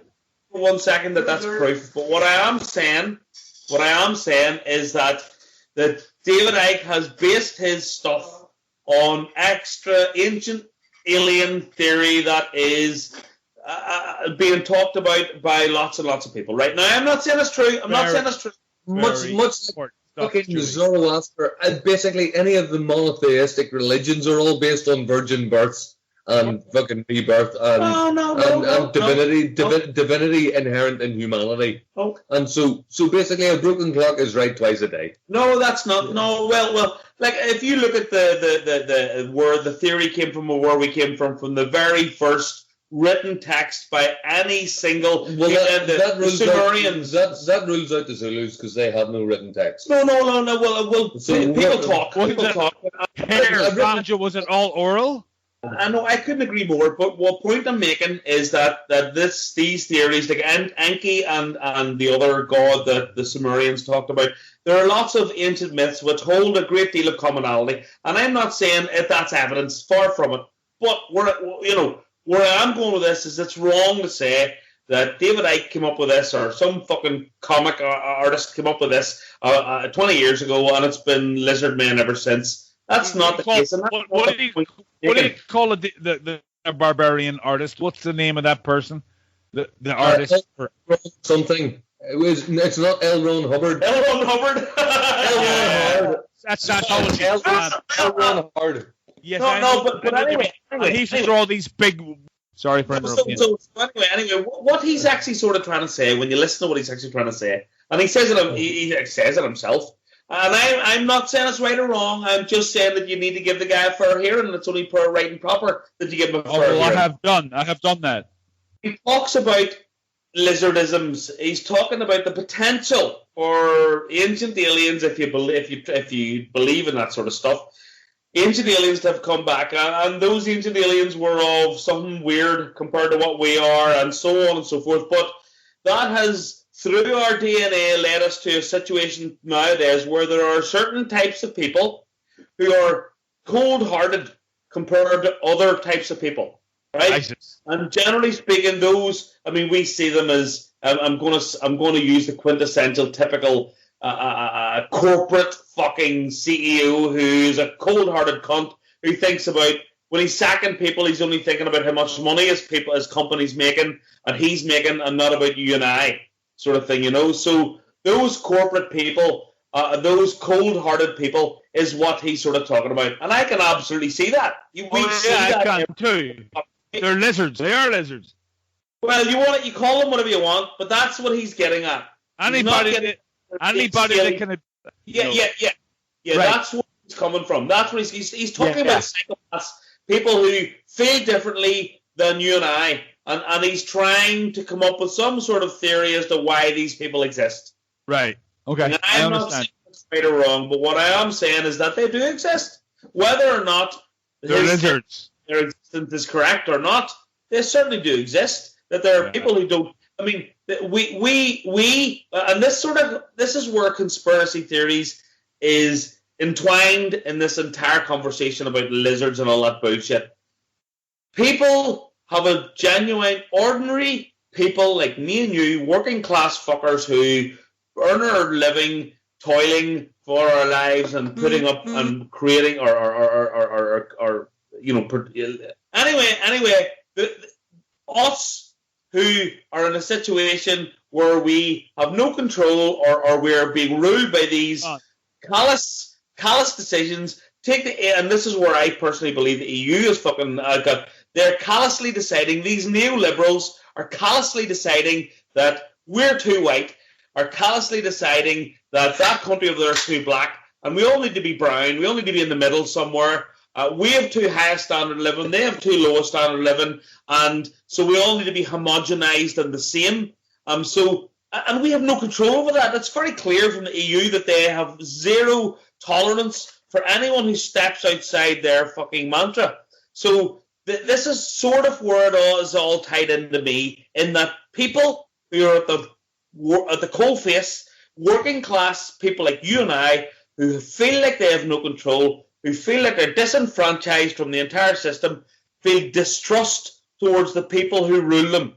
Now, that is what is behind me, the Trump scenario. That is what's behind me, That's the common denominator behind Brexit, behind Trump, It's behind Viktor Orban, it's behind all of these things. It's behind every conspiracy theory ever constructed. Which is why people want to believe anti-vax bullshit when fucking a vaccination that is out there that is protecting the lives of millions of people, and you have loopers starting going, that's bullshit. Because it's coming from a system that they inherently distrust. People don't want to. People inherently distrust. They feel empowered if they can react against a system that they distrust, and that's what's behind Brexit. I'm glad to be a neighbour. I'm glad to be a free trader, but I don't want some cunt in Brussels who I have no control over deciding whether or not I have to speak Irish or English, or deciding whether or not I have to spend euros or pounds.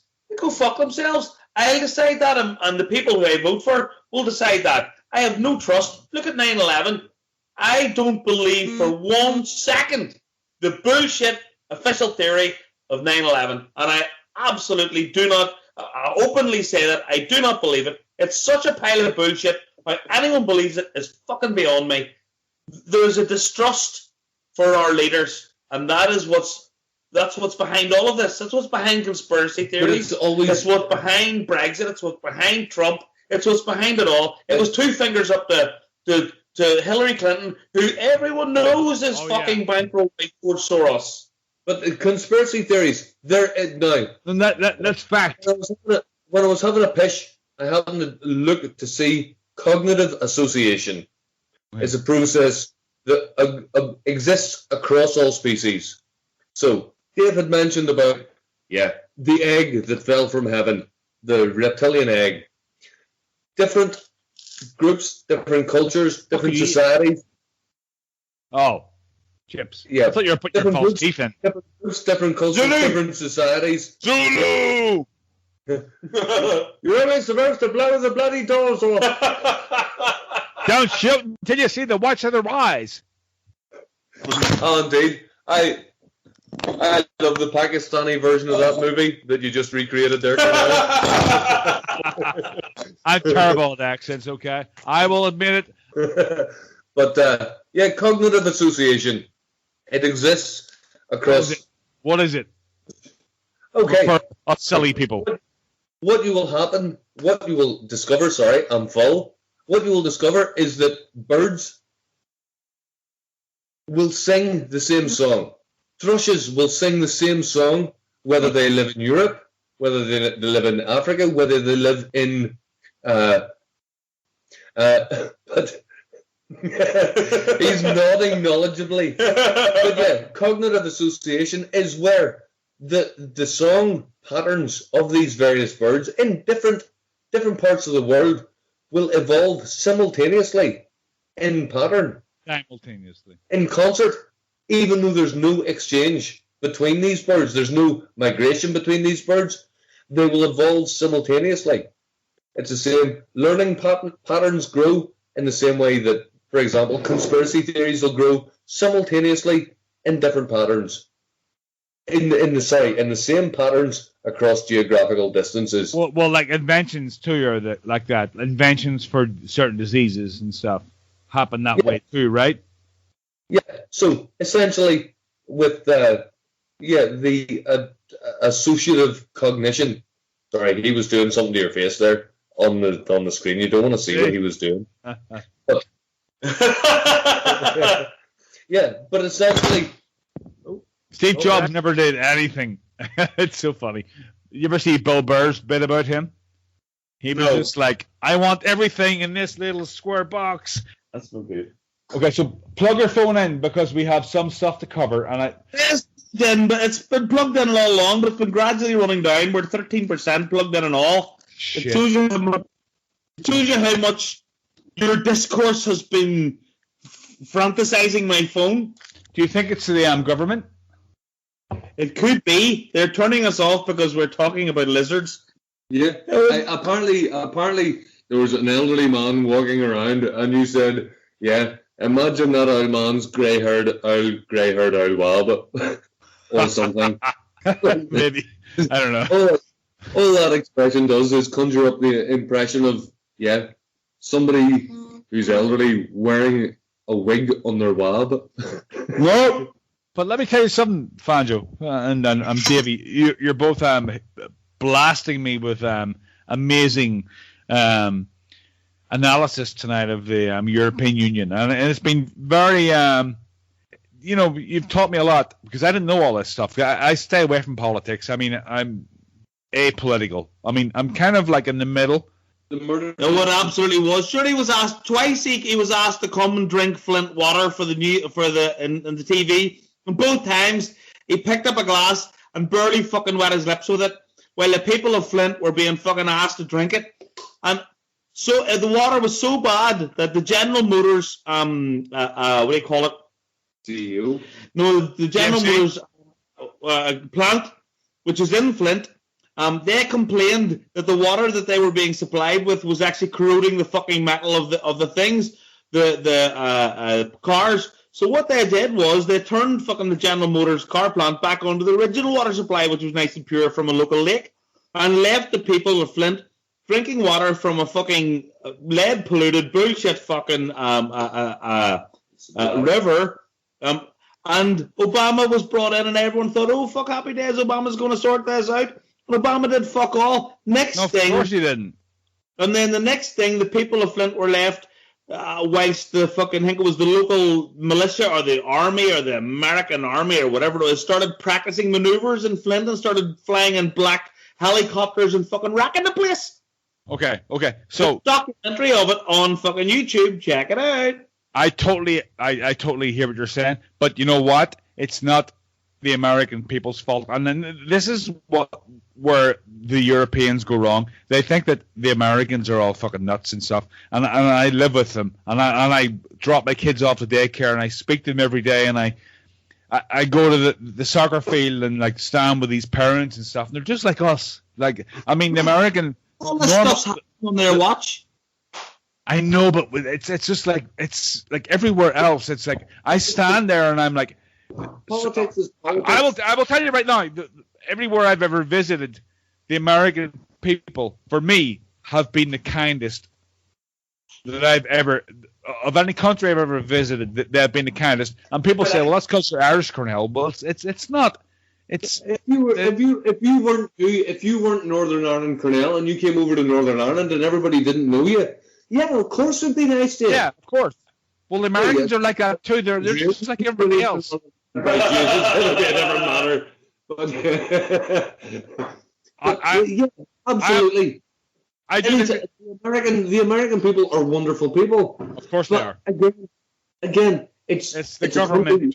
It's always the government. Country which believes in its own invincibility, which in one sense is a tremendous thing. It doesn't have the cynicism of Europe. That's what's wrong. You're never too big to fall, and that's what Europe's beginning to believe. Europe is, and the EU, and the EU phenomenon is basically the movie Animal Farm, or the Orwell novel Animal Farm. Yes. Oh well, excuse me. Well, I wouldn't have figured that out. Yeah. You're thinking about the movie Animal Farm, which is a different. I was thinking of like a porn movie or something. Yeah, absolutely. Well, pigs, rods flying around the place like nobody's business. But yeah, the EU is Animal Farm in the same way that Orwell wrote it about Stalinist Russia. In actual fact, it's such a metaphor for the EU. It's about power, power. So I'm actually talking now to Julie, who is Davey's wife, and I grew up with Julie too, and she is one of my friends from when I was a kid, and she is going into the fridge and getting like whiskey or something, and she's going Gin. Do you hear that accent? Yeah. Where's she gone? She's ginger. Yeah, she's a redhead, so she's angry and like really angry with the world and stuff. So yeah, you want to try being married to her? It's just such a people don't hear this stuff every day. You know, this is like very, very interesting. Well, you see, at least when I was talking about David Icke, I at least sort of said, I made out like it was his opinion all the time. Julie totally believes it. She is a complete lizard believer. Yes, she totally is. She's the biggest lizard believer I know. What a load of rubbish. Well, no, she is of the opinion that if ginger people exist, then lizard people can exist. If ginger people have a soul, then anybody can have a soul. Anything is possible. Follow the yellow brick road. So now we're getting into some Irish crack here. Ow! I got a Charlie horse. It's been a while since you've done that, Cornell, I'm sure. No, a Charlie horse is a cramp in America. A Charlie horse. I'm like, what? It's a cramp when you get like your muscles like tense up from like being like really physical all day. What we were saying. Yeah, you'd be best out of that tonight, Cornell. Anyway, back to the show. What was your next question? My next question was, so we were talking about David Icke, Julie, and I'm sure you've been witness to this this whole this phenomena, if you will, of David Icke. Do you believe him or not, or do you think he's full of shit? Full of shit, but I have my own theories, Cornell. What are your? I want to hear your own theories. Right, we're all in a petri dish. A petri dish. Yeah. And like it's just pushing us round. Who is? God. Pointer. You're just making this shit up. It's just getting worse. What is? Just life. She's a fucking nurse. That's a scary thing, and she believes we're living in a petri dish. We're not really. It's like the Matrix, only in a biology first year class. Do you think it's a what do you call it? What simulation? Is that your thoughts? Yeah. Do you think we're living in? So Julie Hannah thinks we're living in a simulation. Yeah. And existential puppet masters are in charge. I don't know. The bomb So what do we do? I think they're in charge. Yeah, but surely, why would you have taken on the mortgage to get this house if it was all just a petri dish? Because we don't even pay it then. It's comfort like a dog. Yeah, that was Dave's idea. Yeah. Well, if you like, it's like, if it all was a simulation, why wouldn't you? Yeah, buy into it. That's why I've tried not to. You know. But we're not in control of any of that.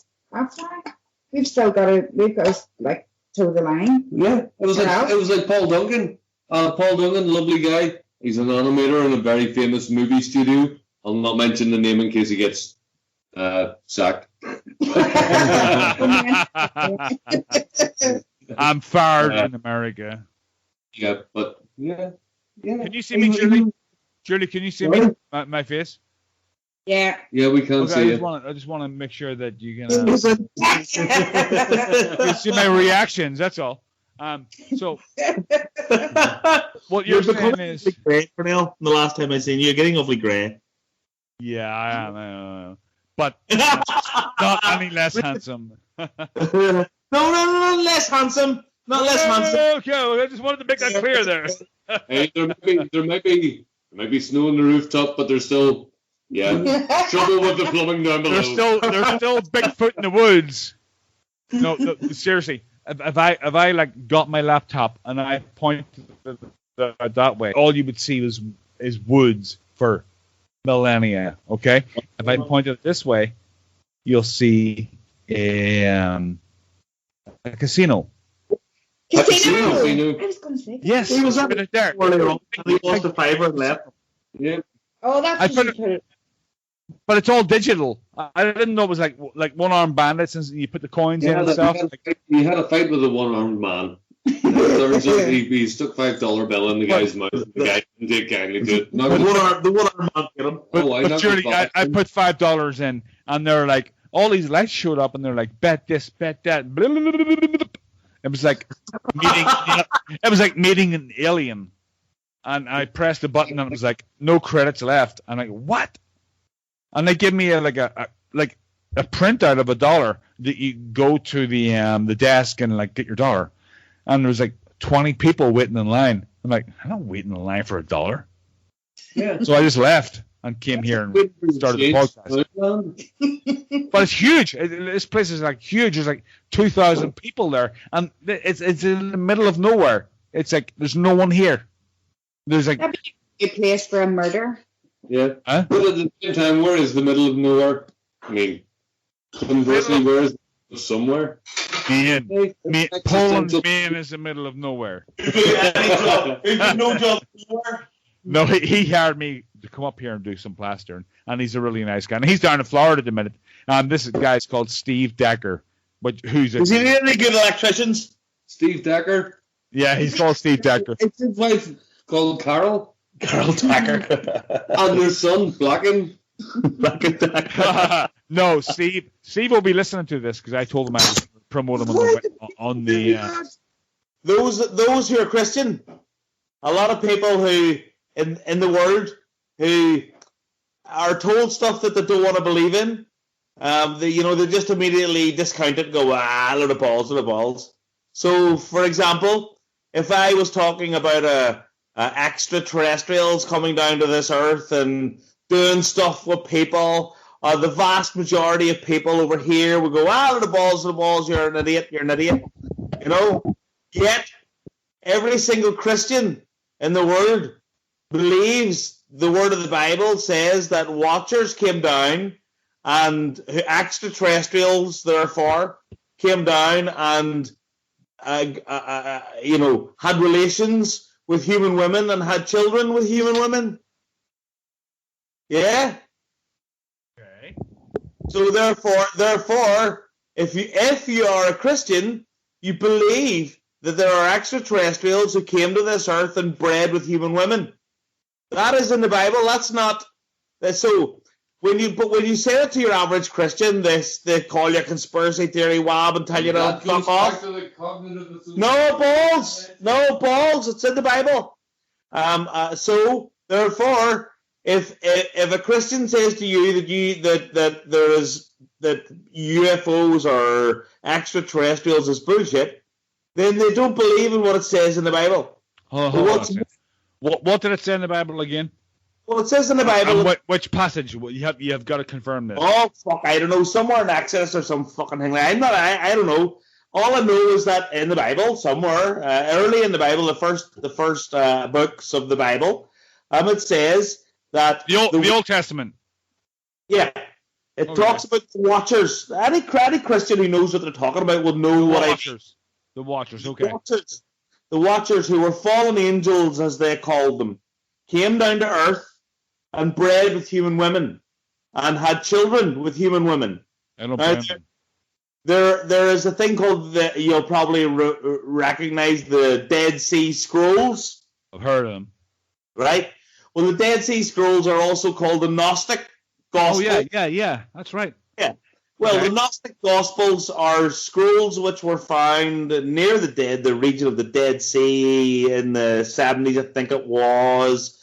Anyway, there's Gospels in there from actual apostles of Christ that the Christian Church haven't accepted as part of the Bible because, of course, the particular ones we're talking about, I think it is Timothy, I want to say, talks and says that you don't have to be in church to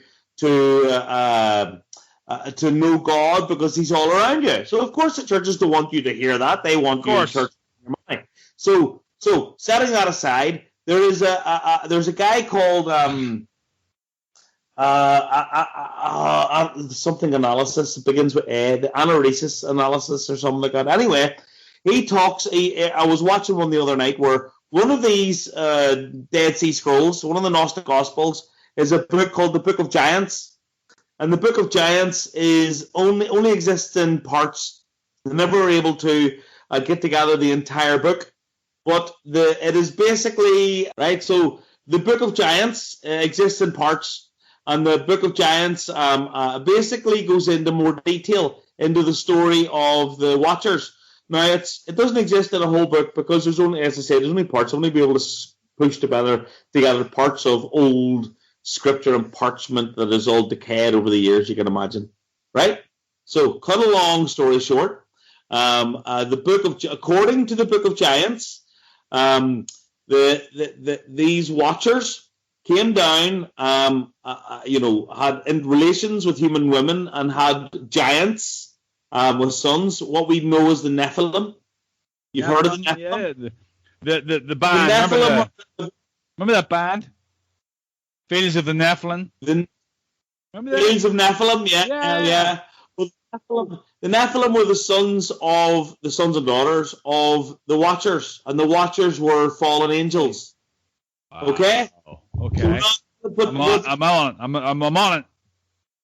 Well, the Book of Giants goes on to say that the Watchers also took 200 of all sorts of animals, and they had sex with all sorts of animals, and they created monsters. So there were giants and monsters of angelic, if you believe the Bible. Who wrote this? Who wrote this? I don't know who wrote the Book of Giants. The Bible was wrote by The Book of Giants. The Dead Sea Scrolls. There was a scroll called the Book of Giants. Wow. And what's left of the Book of Giants, it's not all there, but what's left of the Book of Giants says that they took not only human women, but animals, 200 of this and 200 of that, apparently. And it's all there's a thing on YouTube called the anaresis analysis, or it's a guy's name. Oh, fuck me. I can't remember the name of it. There's something analysis. Anaresis Giants. There's something analysis, and it's called Giants, right? You need to check out the Book of Giants, right? Bottom line is that according to the Book of Giants, these Watchers came down and had relations with humans and animals, and that the result was giants who were favored by the Watchers, and these monsters who were not favored by the Watchers, sort of thing, you know. But if you believe, setting the Book of Giants aside, because the Book of Giants was never accepted by the churches as being part of the Bible, but if you do believe what it says in the Bible and you claim to be a Christian, then you believe that the Watchers came down, who were fallen angels, extraterrestrials, came to this earth, and that they had relations with human women, and that they had sons and daughters by those human women. That's in the Bible. The point I was making is about, you know, people like Ike and all that carry on, they spout this stuff, and whether you believe it or not, it's unanimously defamed by people who are out of balls. People who talk about extraterrestrials equally are unanimously defamed as being head to balls, as being complete and utter conspiracy theorist loopers. And the point I'm making is that if you are a Christian, or anyone listening is a Christian, they believe in extraterrestrials, because it says so in the Bible. The Watchers came down, these fallen angels came to earth from wherever, and they had relations with human women. There is a book of the Dead Sea Scrolls which gives more information behind that. But that's setting that aside. If you believe... Do all Christians agree with the findings of the Dead Sea Scrolls, though? A lot of Christians don't believe in it. The Book of Giants is a Dead Sea Scroll, and the Book of Giants it gives more information, let us say, right? You know, but setting aside the Book of Giants, setting aside the Dead Sea Scrolls, it says in the Bible that the Watchers came from somewhere else to Earth and from the petri dish and had children with human women. Now, is that not extraterrestrials coming to this earth and having children? You know, how can anyone who is a Christian and claims to know the Bible disagree with and defame and claim to be idiots anyone who believes in UFOs and believes in extraterrestrials? Equally, scientists who want us to believe that the universe is infinite, or as infinite as our tiny human minuscule minds will accept. So in an infinite universe full of infinite possibilities, it is impossible to accept. It is impossible to accept in an infinite university of infinite possibilities. It is impossible to accept that extraterrestrials or other intelligences in this universe don't exist. Because it's an infinite universe full of infinite possibilities. That's what scientists tell us. So whether or not you're a Christian who believes in Christianity, or whether or not you're a scientist who believes in the infinite universe, you cannot get around the fact, fact is a bad word, but the very strong possibility that there are other intelligences in this earth. So when you consider that scenario, how is it that people in this world who believe and openly portray themselves as believing in extraterrestrials are defamed as idiots and fools and people who are full of conspiracy theory foolery? When you look at what it says in the Bible and when you look at the scientific theory of the infinite universe, it just doesn't make sense. No, of course not. And I think it was who was it that some podcast I was listening to the other day, was it, what the hell do you call that scientist? And he was like, I think I put this up on Facebook, that there was like 200 million Earth-like planets in our galaxy alone. And what the hell who was that I was listening to? And this was a astrophysicist, and that's like 200 million Earth-like planets in our galaxy. That's class M planets. Right. So, I mean, it's madness to think that we were some accident. And keep talking. Keep talking. Shit's kicking off like it was before the Second World War, and shit's going down. And so people don't want to say much. Most people sort of thing, but I find, when I put something on, something interesting about Brexit or something, I'll stick it on, and you get all these fucking wankers who are anti-Brexit. But we're not mentioning names, so we're cutting names and shit out, aren't we? Like, we're going to cut that out. Okay, that's going to be cut out. So I'm not going to go into names, but the bottom line is that I was surprised. At the end of the day, I'm entitled to my views as anyone else. But when people come on and start picking holes in what you've got to say, when you put some shit up on Facebook, then you're inviting comment, but you don't invite bullshit. And equally, when I've seen scenarios of the same people putting stuff up and other people, not me, because I wouldn't be so fucking dickwabby as to go on and harass them. Other people go on harassing them, then they don't like it, up them sort of thing, So I don't know. I mean, the whole fucking Brexit thing's a real pain in the arse, lad. So it is. Okay, the bottom line is this is a situation, as I sort of said earlier on about the EEC and then moved into the EU and all that kind. This is something nobody wanted. Some five or something moved. An elite group of intellectuals has forced upon us and tried to foist upon us, whether we fucking well like it or not. And people don't like it. That's the bottom line. Okay, so, which brings us to our next part of discussion. Okay, I got to pee, so we will get into the next part of it about Northern Ireland and its place in the EU and Brexit and all the rest of it, and what's going to happen with the soft and hard border. Okay, because that's what the people are here talking about. So I'm going to go for a pee. Clan Hannay are a beautiful clan. Yeah! So let's start it from right here. So Davey and Fanjo, we were talking about the EU and the pros and cons. I've already explained to you guys that I don't know anything about it, and most Americans don't, and probably most Europeans don't. And but we get to Northern Ireland, and we just had we have a fragile peace that started in 1994, and we all voted for the peace process. Well, that's the only time I ever voted in my life was for the peace process, because I never ever seen any kind of a difference between the Catholics and Protestants in Northern Ireland. Obviously, anybody that had any brains didn't, and I will say that over and over and over again. I have no problem saying that, and it being out there and recording it. Anybody that had any kind of, smarts didn't have any kind of bigotry. So how will this affect Northern Ireland with the border that we've just erased? It won't. Well, for a start, to suggest that it's a fragile peace is not correct. Because the war that existed here was never had a mandate. That was proved when the votes happened. What do you mean mandate? What do you mean?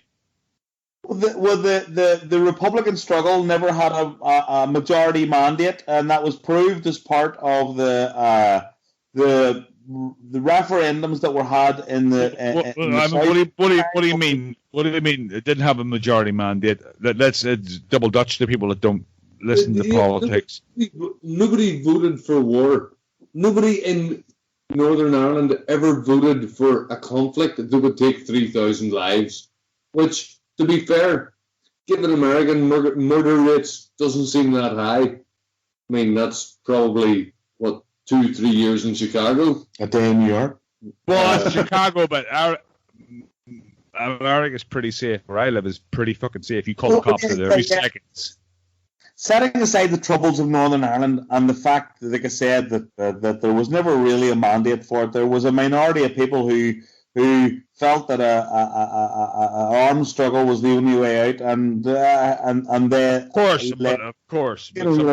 So setting that aside, after the Good Friday Agreement, the majority of decent people in this country, which there is undoubtedly a majority of, didn't want any hassle. Like you and me and fucking Fanjo. It's not a fragile peace. It's not a fragile peace. Okay.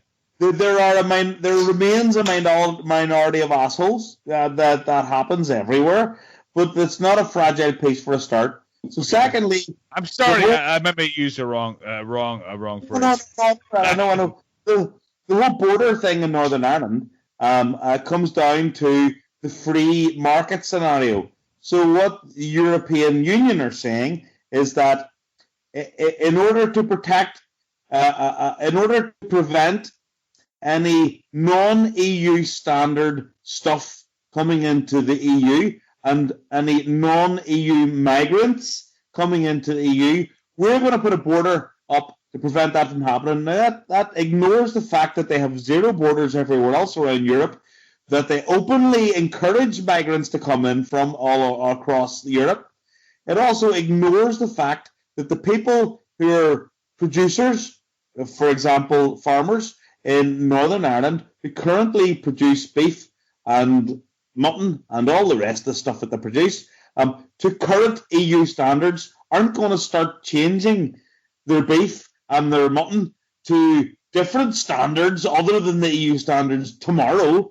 So it's a complete falsity, and it's a falsehood. The Irish border is absolutely nothing more than a fucking huge red herring that has been put up by the EU to put pressure on the British government.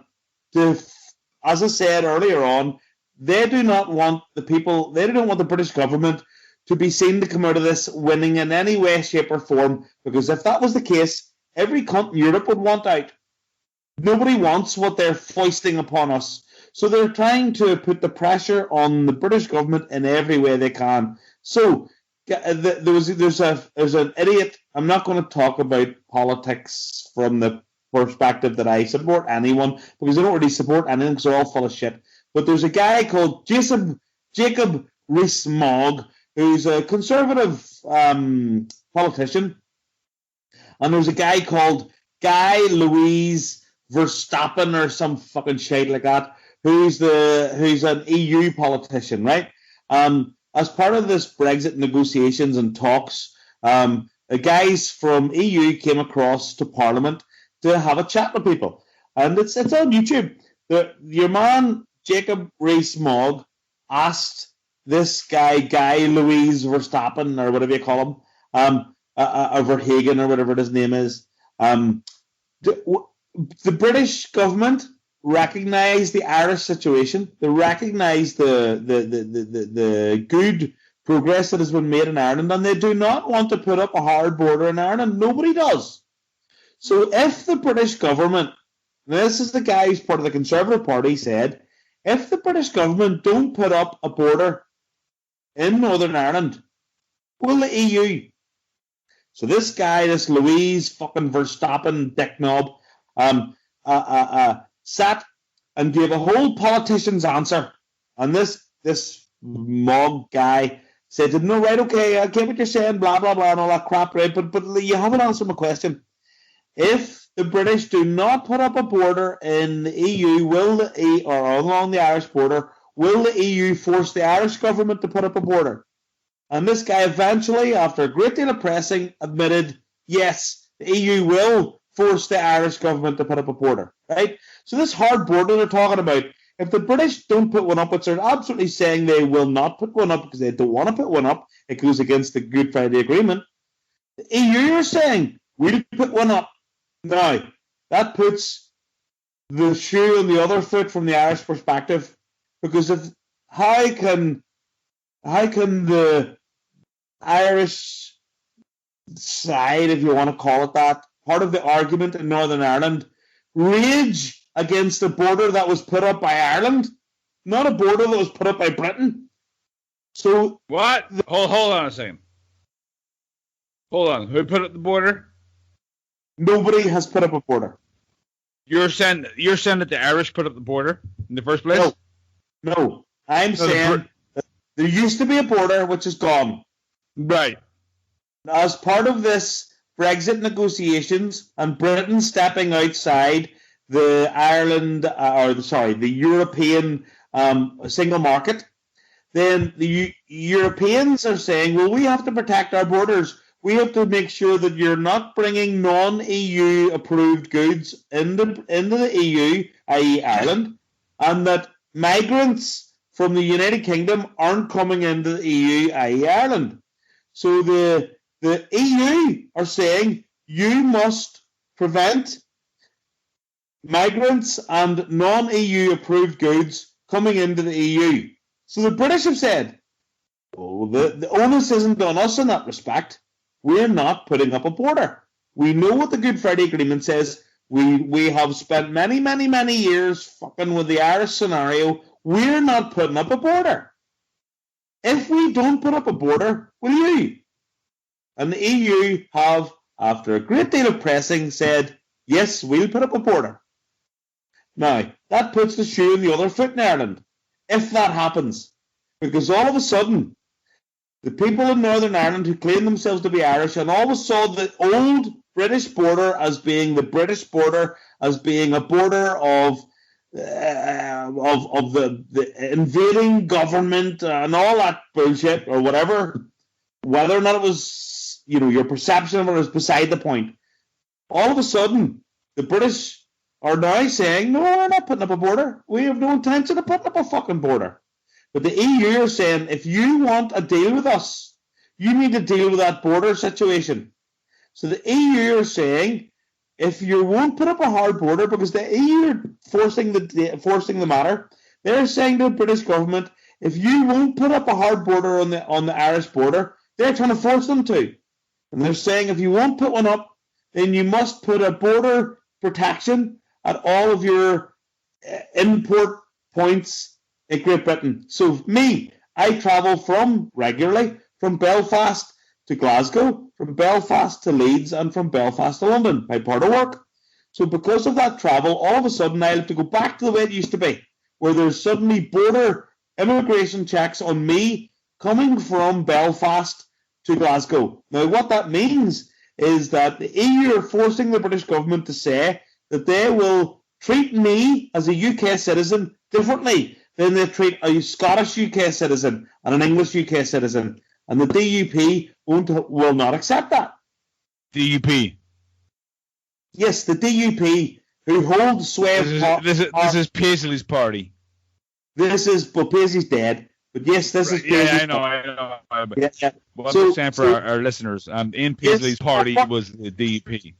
Yeah, for your listeners, after the last election in Britain, there was a hung parliament. You're breaking up.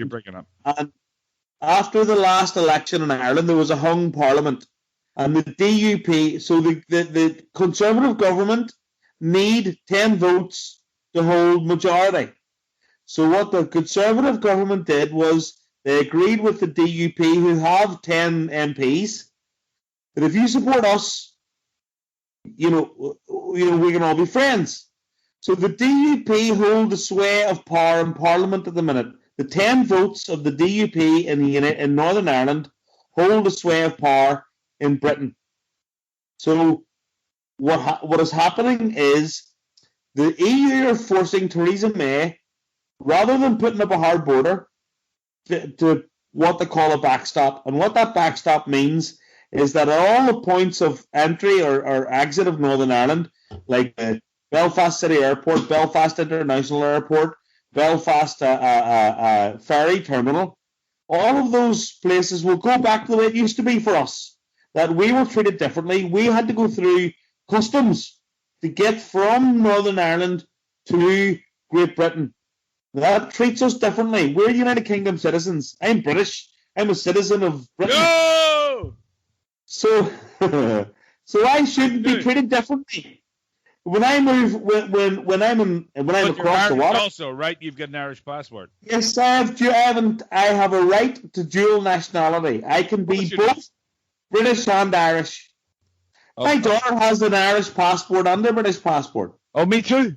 Yeah, that's great. Both of those are EU passports. But that's missing the point.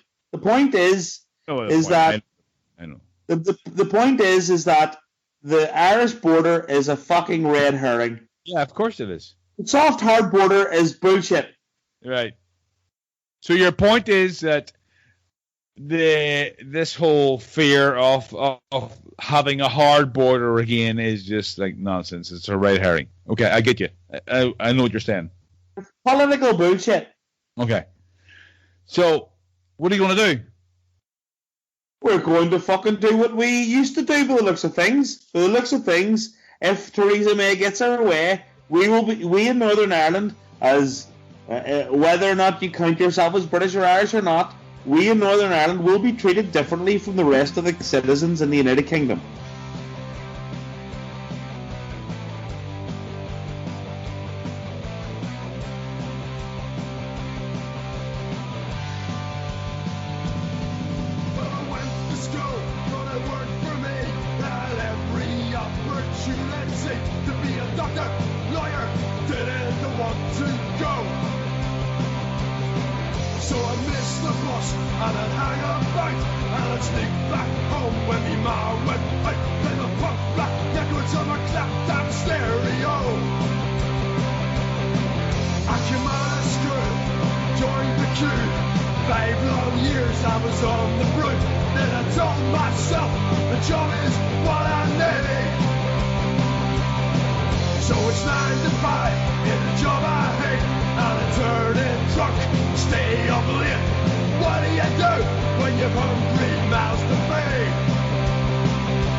We can all be